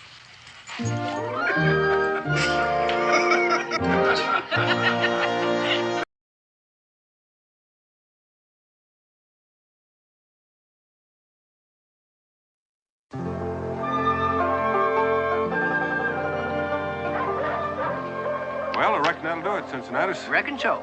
Anything you might have forgotten, Mr. Bryant? Well, if I have, I'll just have to learn to do without it. That's for certain, Mr. Bryant.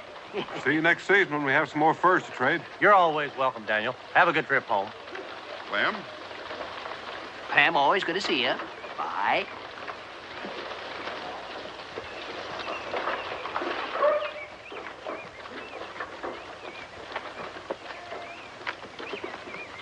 I hear tell one of them fellas yonder is Daniel Boone. Yep.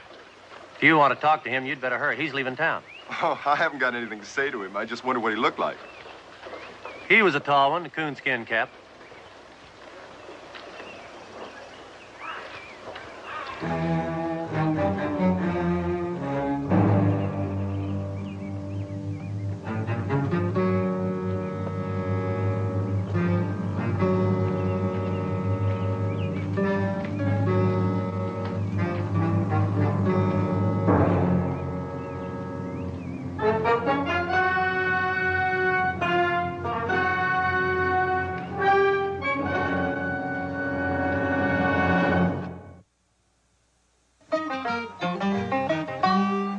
Daniel Boone was a man, yes, a big man, with an eye like an eagle.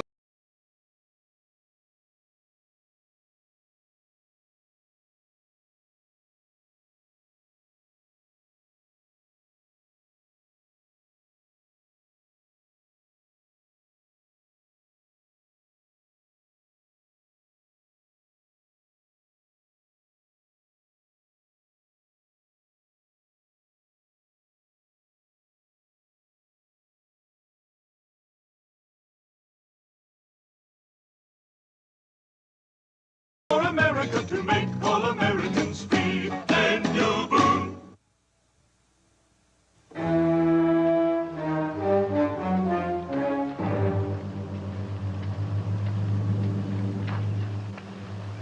Well, there's not much elbow room left in Kentucky. Think I might head further west one of these days. I think this will be plenty of elbow room for me. I feel a little lonely already. I'd say this neighborhood is a little overpopulated. Whoa, Barney. Hold him just a minute, would you, Bryant? Looks like he's got a loose shoe.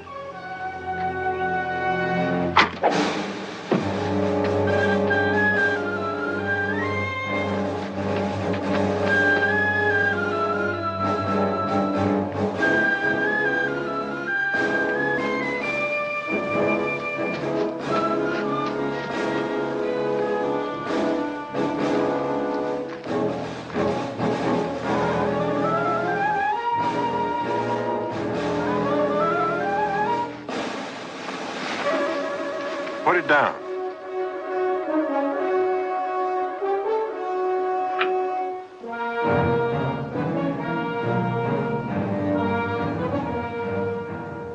Gentlemen of the jury, have you reached a verdict? We have, Your Honor. You will please state it to the court.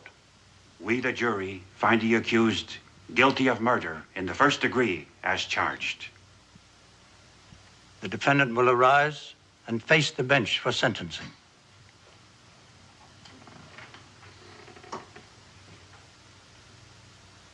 Gordon Jarrett, you have been tried by a jury of your peers and found guilty. Before pronouncing sentence, I ask you again, do you have any next of kin or anyone at all to be notified of the result of these proceedings?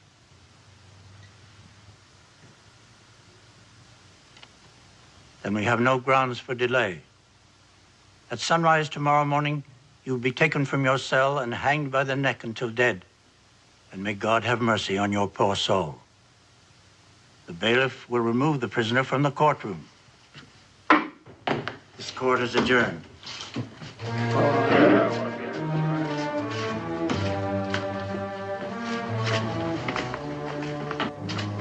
Your fate is sealed, Boone, and my grave won't save you. Terror and disaster will strike your house, and madness be on your head. And in the end, you'll hang, like me.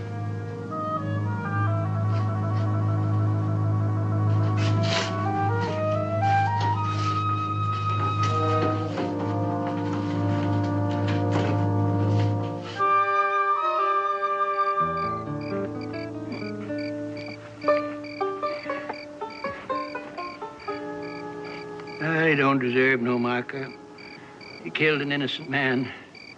Woe unto those who make the innocent suffer. He was just doing what he thought you wanted done, Pa. I told you, Brother Gordon, to find Boone so that we could hang Boone in the full knowledge of his own guilt. But Gordon did in his own way, and now it's Gordon that's hung by his own mistake. Pa, we could all hang for what... Lord protects those who mete out his vengeance, but Gordon didn't do it right. But he sure held up well at the trial, Pa. Never talked, never showed a quiver. And that curse they put on Boone deserves remembering. Aye, and his soul won't be at rest till that curse is fulfilled. Now he's somewhere around us right now, watching us. Don't start talking like that, Pa. It gives me the creeps. Oh, yes, he'll be following and traveling right along with us till that curse is fulfilled. Not until then shall the righteous rejoice. We shall wash our feet in the blood of the wicked. Come along. We'll be heading west by daylight.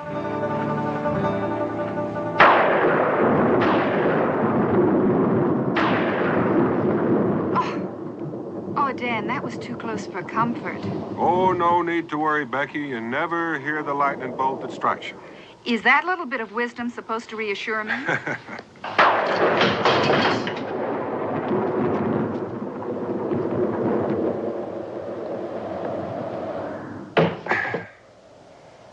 Well, the latch is broken. Can you fix it? Yeah, I'll wedge it with something. Thank you, Israel. Now, I think you'd better get ready for bed. You expect me to sleep with all that going on? Well, at least you can put your nightshirt on. All right.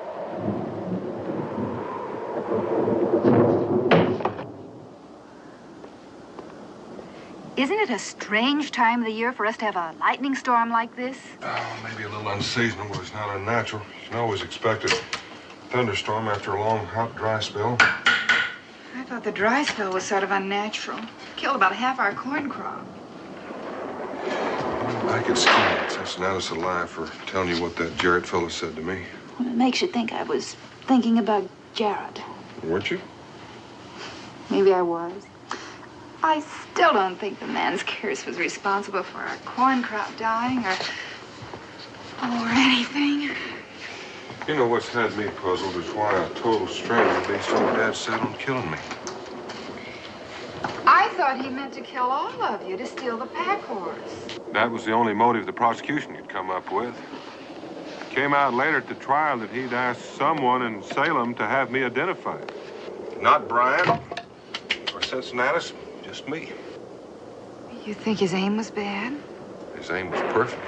If I hadn't been down to look at that loose shoe, I'd been the one to receive the bolt. Well, crossbow, that's a terrible weapon. Yeah, it's more accurate and more powerful than the ordinary bow, and it doesn't make the noise of a rifle. Oh, can't that shutter be fixed to stay shut?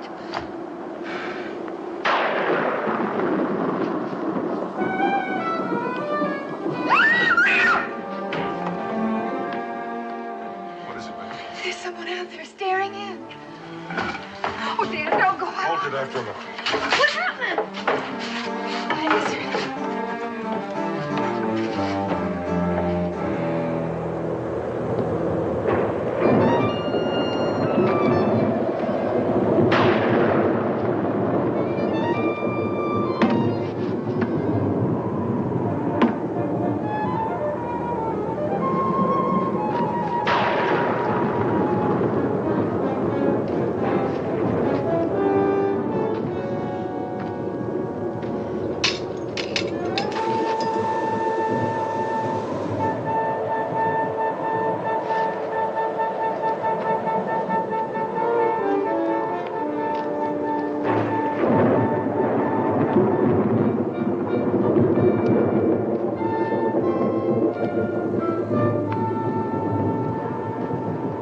Becky, open up.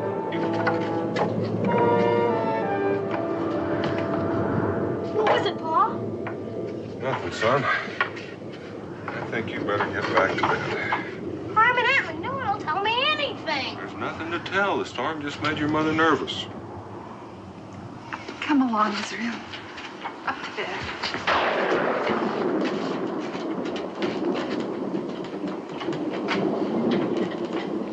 Dad, I know I saw something. All right, Becky, I'm not denying that you saw it. But you were in a mood to see something, whether it was there or not. Didn't imagine it. I think you ought to go to bed, too. I'll stay up for a little while.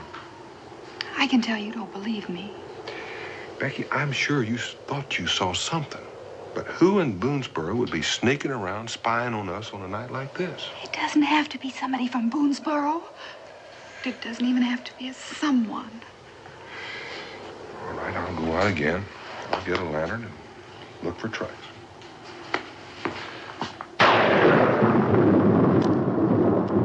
Well? Well, it's kind of hard to tell. I was walking around out here a couple of minutes ago myself. Looks like somebody might have been standing right there. Dan?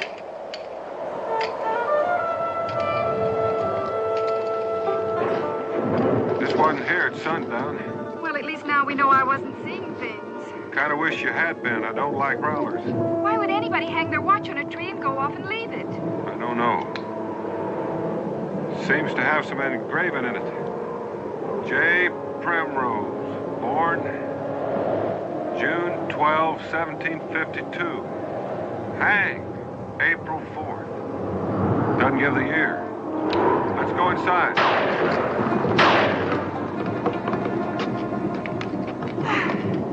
Did you know him? It's about 10 years ago. He had a riverboat. Don't you remember when I took that trip from New Orleans? A couple of other fellows went along. Can't remember their names. Primrose. Who could forget a name like that? Never saw him before or after. Did you have any trouble with him? An argument? No. The only trouble we had was on a night like this, when our boat slipped its mooring and rammed into a raft of logs and been set adrift with a sawmill downstream. Best of my memory, we came close to sinking. Oh, why would this Primrose be spying on us? Well, according to this, he wasn't. He was hanged. Like Gordon Jarrett. I wish you'd get that out of your mind, Becky. How can I? I'm half frightened to death. Just remember this. If anybody had wanted to harm us, they had the perfect chance. With the shutter open, and when we were outside just now with a lamp. There are ways of harming people without shooting them. Young lady, you're going to bed and come tomorrow. Well, here's the rain. There goes any chance I might have had of tracking him tomorrow. Even the rain seems unnatural now. Rebecca, I want you to remember just one thing. Whoever hung that watch out there was flesh and blood, just like I am. Let's go to bed.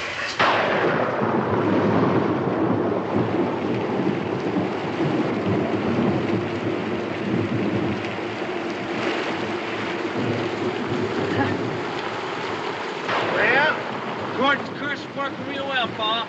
His skull's going to rest easier now he's showed me giving fool in with a terror. You found the watch. thinking now. Then you'll start suffering. He's gonna suffer a lot more before we end up by hanging him. Why's he gotta suffer so much? Why can't we just finish it up? I've tried to tell you, Nick, it does no good to wreak the Lord's vengeance unless the man who gets it knows it's coming and why it's coming. Yeah, maybe you don't remember how you walked around, but you can sure see the suffering that Boone and the others caused your pa. So it's right for Boone to suffer. Yeah, look at me all bent and crippled up here before my time. You was too young to share in the other hangings, but you'll be part of this one. And you'll learn what the joy of vengeance can be. I think I'll go down into the settlement tomorrow, so as I won't miss anything. Oh, that could be dangerous. I can sit in the tents of the wicked and have no fear, because I am protected by righteousness. Besides, they won't suspect a thing of a cripple. They don't know that I'm a Jarrett. Boone is the last of the four. By the week's end, Boone will hang.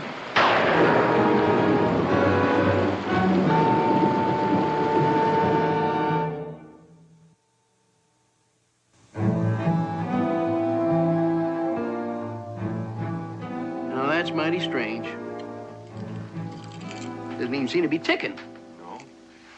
Whoever hung it on that tree didn't part with any treasure. It was intended to mean something, but what? Hanging.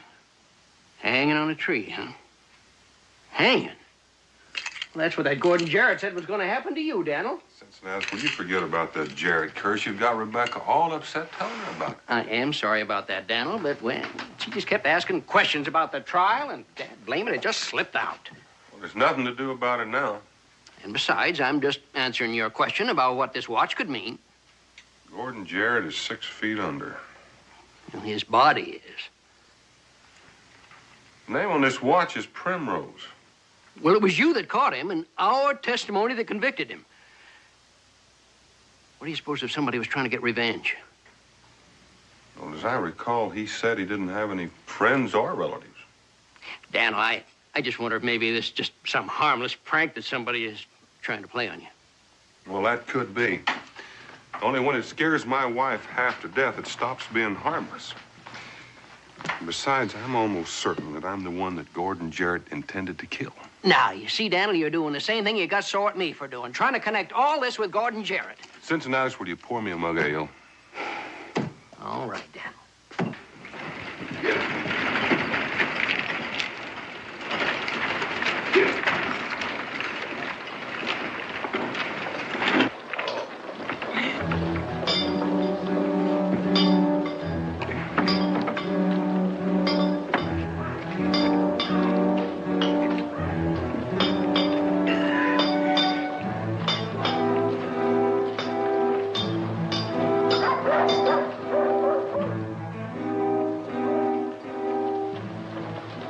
Drink, Daniel.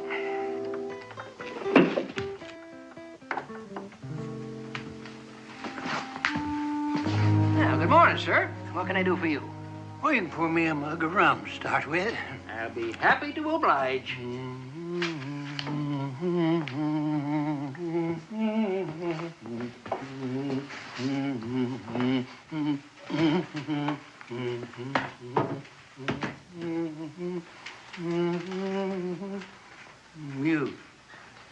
You here at the bar. Yes, sir. Would you care to join me in a drink? I'm new here. I'd like to talk to someone. Well, why not? My name's Stover. Adam Stover. And what is yours? My name's Boone, Mr. Stover, Daniel Boone. Well, sit down, Mr. Boone. Is this your first time in Kentucky? Well, it didn't say that. It's first time here. I've done considerable rafting down the Ohio and the Mississippi. Have you ever been a riverboat man, Mr. Boone? Oh, I've made a few trips down to New Orleans. I was the best boatman on the river till I got all busted up like this. I was born half horse and half alligator. But you wouldn't understand about that, huh? Well, there's your rum. Oh, thank you. Landlord, I've got a team just outside the door. Would you have your boy take care of him? Be glad to take care of him myself. You want him watered and fed or just stabled? Stapled. Providing you have got a lodging for me. I got a room and all you can eat for $10 a month, $3 a week, or 50 cents a day. Not too bad, Mr. Stover. Well, I'll take it by the day till I see how long I'm going to be here. All right, I'll see to your horses. Well, they ain't suffering. Landlord, why don't you join us for a drink? I'd be mighty obliged. Mr. Stover, you mentioned that you were once a boatman. Did you ever know a man named Primrose? Primrose? James Primrose? Must be. His initial is J. He was hanged 3 years ago. That's what it says in this watch that I found.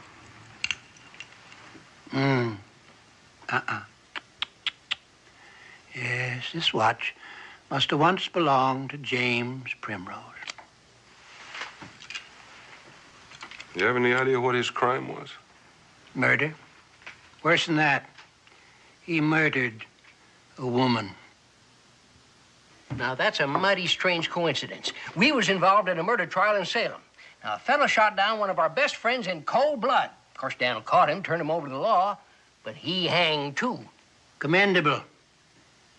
That must make you feel almighty proud, Mr. Boone. There wasn't any pleasure in it. I just did what I had to do. There's always pleasure in vengeance. An eye for an eye and a tooth for a tooth. Don't you agree with that, Mr. Boone? Well, not always, but you can't have a murderer running around loose. Absolutely right. When the innocent suffer, the guilty must pay. Yeah, landlord, let's have another drink on that. Good idea.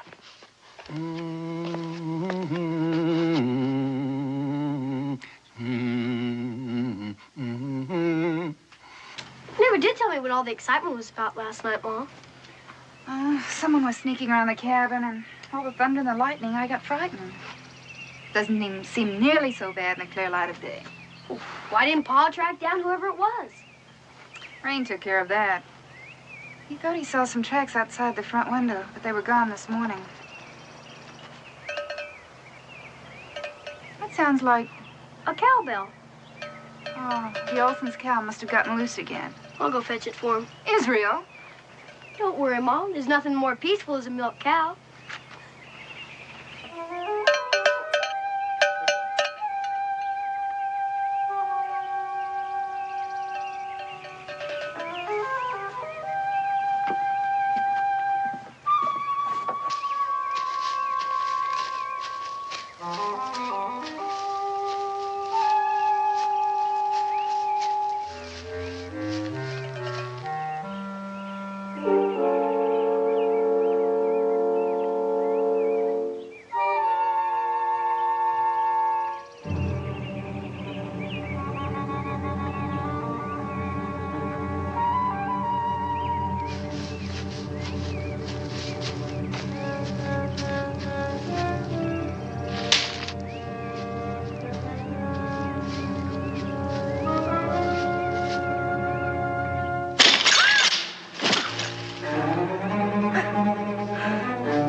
Watch where you step.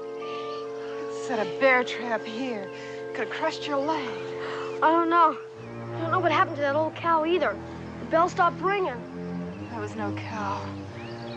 Let's get back to the cabin. You go back to the cabin, Ma. Bolt the door. I'm gonna go get Pa. Here's Rio.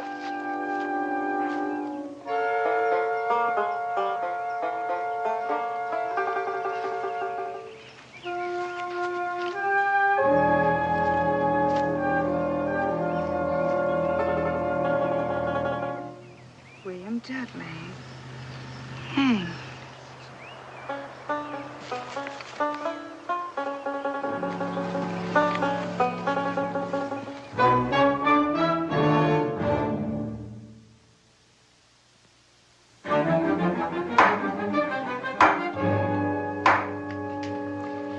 Business you planning, Mr. Stover?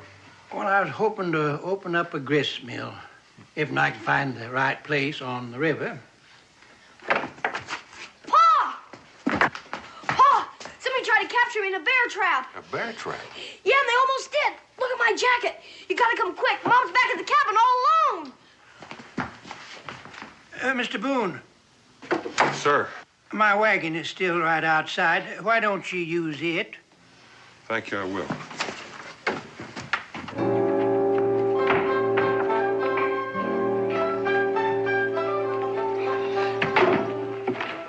Hold on tight, son. Get up there. Help!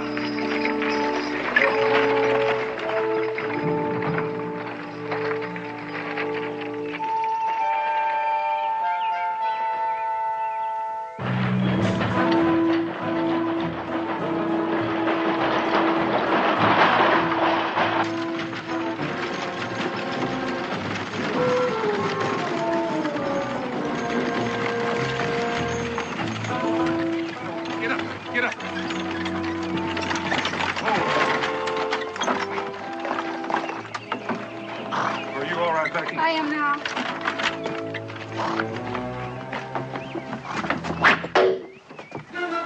Inside. Oh, Dan, what was that? It's a crossbow bolt, the same thing that killed Brian.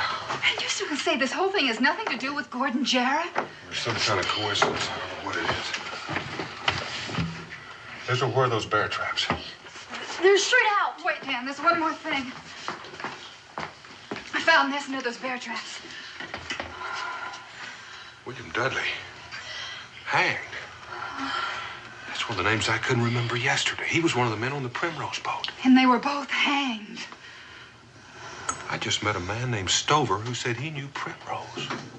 And he just told me that Primrose was hanged about 3 years back for the murder of a woman. A woman? It's hard to understand. I remember Primrose as a big, good-natured man. Dan, this man Stover, he may be the one that's doing these terrible things to us. Well, he couldn't have fired that crossbow from back in the tavern. And he's too old and crippled to have set those bear traps. All the same, it's too much of a coincidence to have him show up right after we find that Primrose watch. I think you better go back and have a talk with him, if he's still there. He's still there, all right. That's his rig outside. Now, I want you to go in and pack up clothes for you and Israel. You're going to stay in the fort for a while. I'm going to go out and have a look around.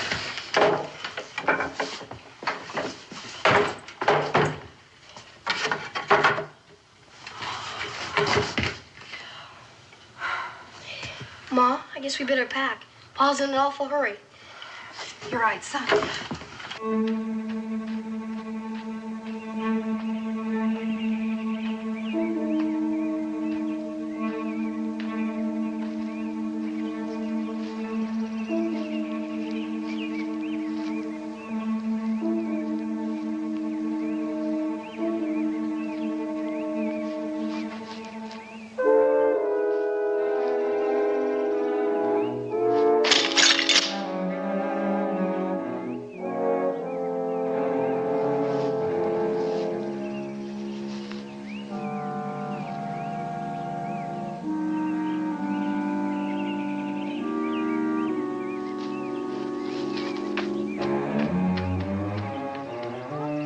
About my jacket. Oh. We're going to change it. Open up, Becky. It's me.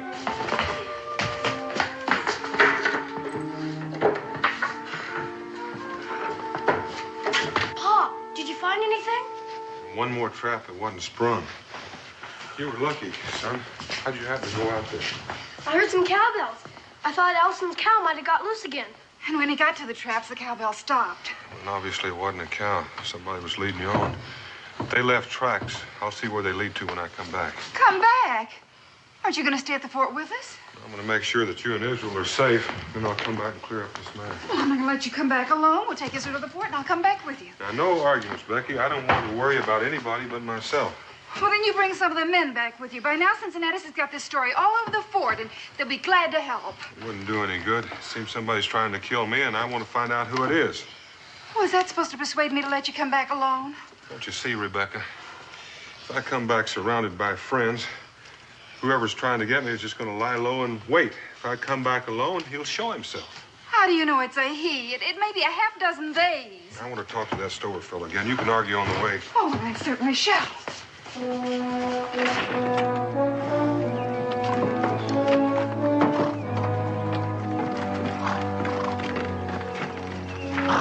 Rebecca, you drive. I want to keep my hands free.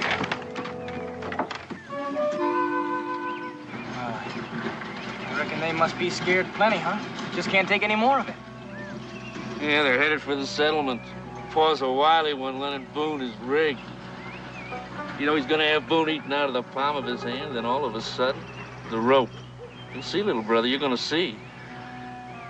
Right now, let's get into Boone's cabin so we'll be ready for him when he comes back.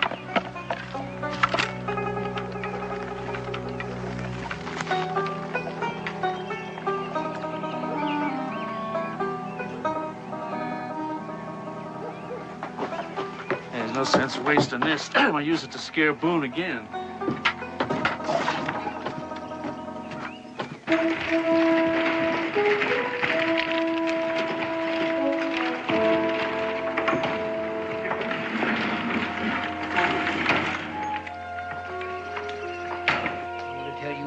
Supernatural about it. There was no human face that was peering in the window at him, and there was no human hand that hung a dead man's watch on that tree. Well, when you remember that curse I heard with my own ears. I think you heard that with your imagination, Cincinnatus. Daniel. Becky and Israel are going to stay in the fort for a spell. They can put them up. Never any problem. Becky. I guess we may as well go up and unpack. Right up the stairs.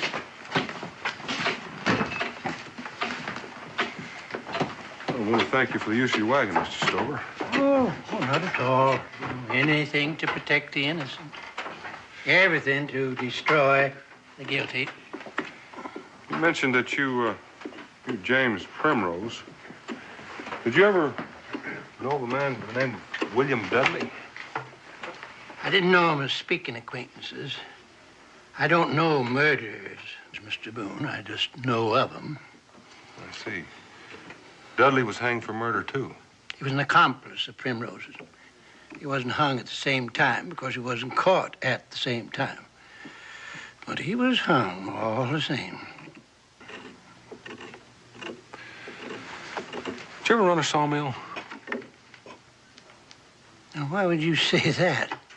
Well, I heard you say something about planning on starting a grist mill, and a grist mill runs on water power, same as a sawmill. So does a spinning mill. You also told me that you'd rafted some logs down the Mississippi. So I just figured maybe the logs that you'd rafted were for your own sawmill. Well, now you got things figured out pretty good, Mr. Boone. Yes, I did start a little old sawmill before the curse of Job come down upon me. Well, if you go ahead with your plans for that grist mill, I think I know the spot for you. If you're going to be around long enough, I'll show it to you. Where you going? Well, you must have heard what Cincinnatus was saying. I figure I'll be a little healthier if I go off on a hunting trip for a spell. Oh, I see. So I'm going to swing on over to my cabin and pick up some supplies, and I'll be on the way. I'll see you when I get back. I can give you a ride as far as your cabin.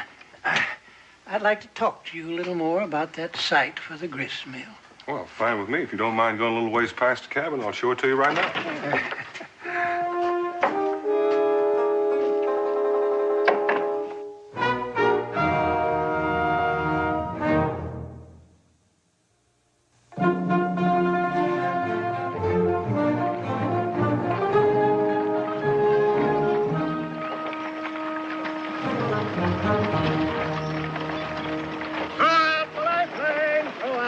lifeline. Someone is sinking tonight. I'm a very religious man, Mr. Boone. I rejoice in carrying out the work of the Lord. The righteous man considers the house of the wicked, and how the wicked are overthrown. Oh, Beulah Land, sweet Beulah Land, as long as I'm mighty happy about something, Mr. Stover. Well, I'm thinking about the grist mill, Mr. Boone. It's been a long time. Long time. But as the good book says, though the mills of the God grind slow, they grind exceeding small. You know, my wife and I both thought it was peculiar that a man who knows the name of Primrose and Dudley would show up at this time. I don't see anything so peculiar about it. You know him a whole lot better than I did. What makes you think that? Well, like I say, in the days before I was all crippled up, I lived on the river. There was another man associated with Primrose and Dudley, but I just can't recall his name right off. There's two of them, Mr. Boone. One of them was named Carter. Olive Carter. Yes, that was it. Where is he now? Hades, I reckon. A lake of fire and brimstone. And his soul will be tormented there day and night forever and ever and ever. He was hanged, too. That is the law. You mentioned that there was a fourth man. Do you recall his name? His name? Well, his name slips my memory just at this moment. It'll come to me most any time now. Lifeline, throughout the lifeline. Somebody coming. He's got Boone. He's bringing him to his own execution. Hey, this is gonna be easy. This is gonna be real easy.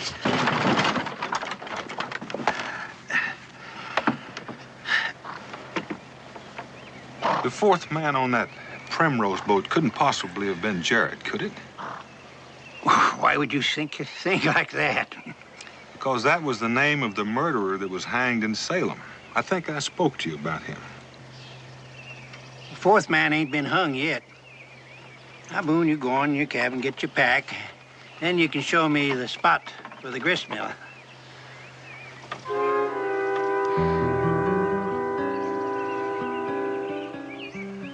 I think I'll show you the mill site first. I've got a few things to do here before I leave, and I wouldn't want to keep you waiting. Well, I don't mind waiting at all. You just go right ahead and do your chores and take all the time you want.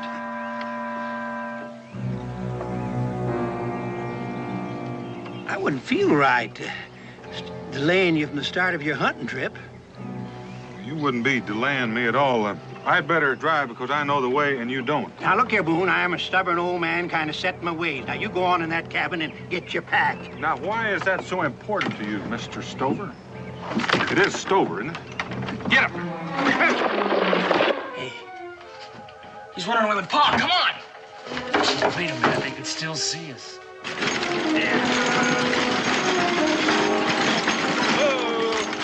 Boone, hold on there. Boone, where you going? Boone, come back here. What's got into you, Boone? Someone in my cabin. I don't know anything about that. The question is, how many? According to the tracks I found nearby, there are at least two, maybe more. What's that got to do with me? That's what I'm hoping you'll tell me. That fellow Jarrett put a curse on me before he was hanged. Looks like somebody's trying to carry it out. Pretty low-bellied snake that would try to lure a small boy into bear traps. I had nothing to do with that. And him that done it shall know my wrath. You know who did it? I only know that the innocent need have no fear of me. I'm not so sure that's true. Let me jog your memory, Mr. Stover. The name of the fourth man on that Primrose boat is Boone. Daniel Boone. For some reason, I'm supposed to hang. I reckon that's why I haven't been shot before now. So we're just gonna sit here and wait until they come out. I figure I can make a pretty fair leg shot from here. I just hope you're not too fond of him. Ah, kill him. Kill him.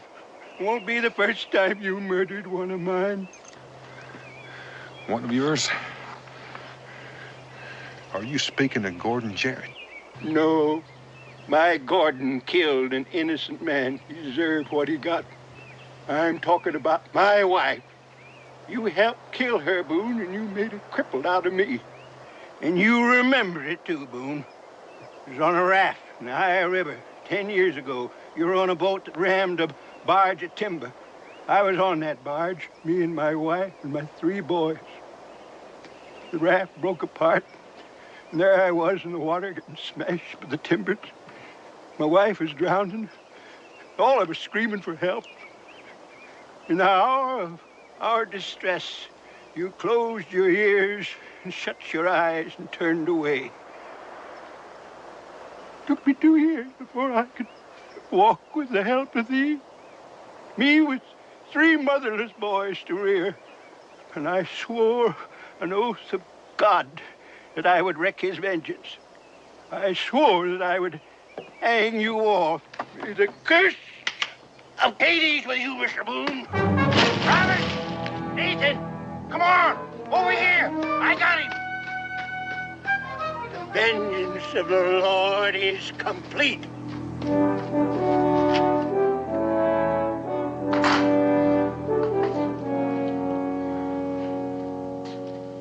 Now that you've explained to me why you're hanging me, I recall that night on the river a little better. Aye, repent while you can. And if your repentance is sincere, you still might escape the fires. Fact of the matter is, I don't feel like repenting at all. If you had your family on that raft, there were no lights showing. How come you didn't show any lights? Robert, how's that not coming? Be ready in a minute, Paul. It's a stormy night. Our boat was sinking. Even if we'd have known you were there, we wouldn't have been able to help you. So spake the others. The mouth of the wicked is full of deceit, and under his tongue lies iniquity. An accident 10 years ago. And you've made killers out of your boys for that. I'm letting them share in the glory of the carrying out of the will of the Lord. Nathan must have started pretty young. 10 years ago, he couldn't have been more than 7 or 8. I wasn't in on them others. I never let a child carry out a man's work. He's a grown-up boy now, and he can share. If he wants to. Nathan, in a minute or two, they're going to put a noose around my neck. If you're in this room when it happens, there's going to be one just like it for your neck when the law catches up with you. The wicked flee when no man pursueth, but the righteous are as bold as a lion. A Jarrett doth not flee. I just can't understand why you'd be on that raft without lights.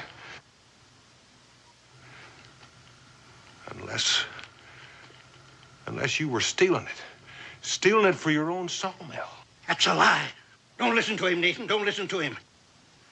Go on. Go on ahead. Is that rope ready? He's ready, Paul. It's been preying on you for a long time. Go ahead. Let's hang him now. He can repent while he's dying. Come on, Nate. It's gonna take both of us to hoist him. No. I've had enough of it. You go on. You do as your brother says. No, Pa. I've minded you since the day I was born, but I am a man now. You said that yourself. And I don't have to do it.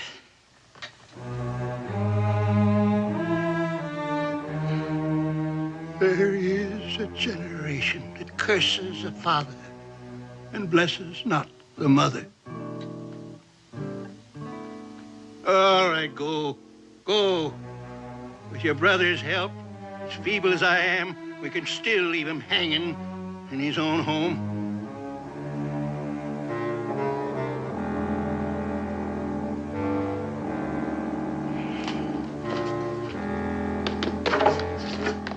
No, you don't. You're gonna see this through, Nathan. Stop! Boone! Hurry up! Now, hurry up!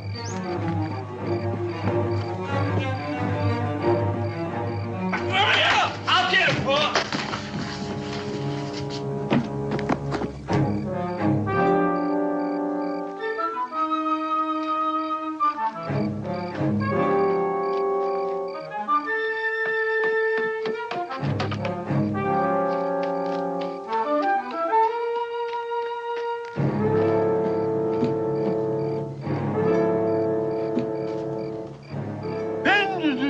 saith the Lord.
Now in this day shall the Lord of hosts smite thee for thy folly. Oh, Dad! Oh, Dad! I thought I told you to stay at the fort till it was all over. Daniel, you can't expect anyone to mind you when we know just walking into danger, especially when you wasn't back by nightfall. Well, I don't mind telling you, since I noticed a little while ago, sorry I was so rash. Yeah, well, we should have come sooner. But at least I caught this one trying to escape. Thanks, but you caught the only one you did need catching. You can take care of those two. This young fella's pretty badly hurt. Let me bring Pa in, Mr. Boone. He won't cause any more trouble. All right, Nathan.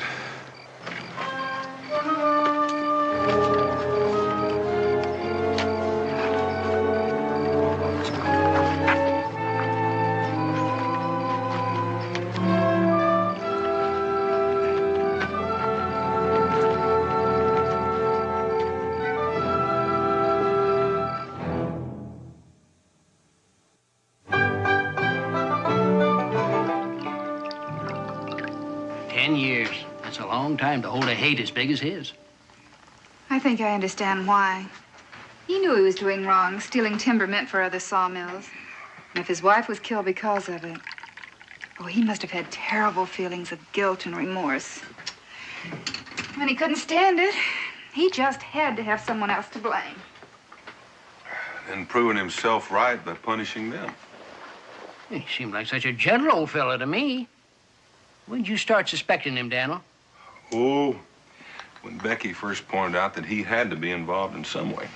And you insisted on going off alone with him and letting them capture you? No, now, Becky, I had them captured. The old man had confessed everything. I had the boys covered. It was easy as pie.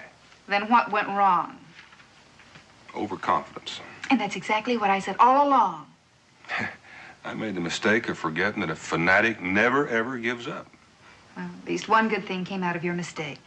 You opened the eyes of his youngest son. That I did. And I'm looking forward to closing mine and a good night's sleep.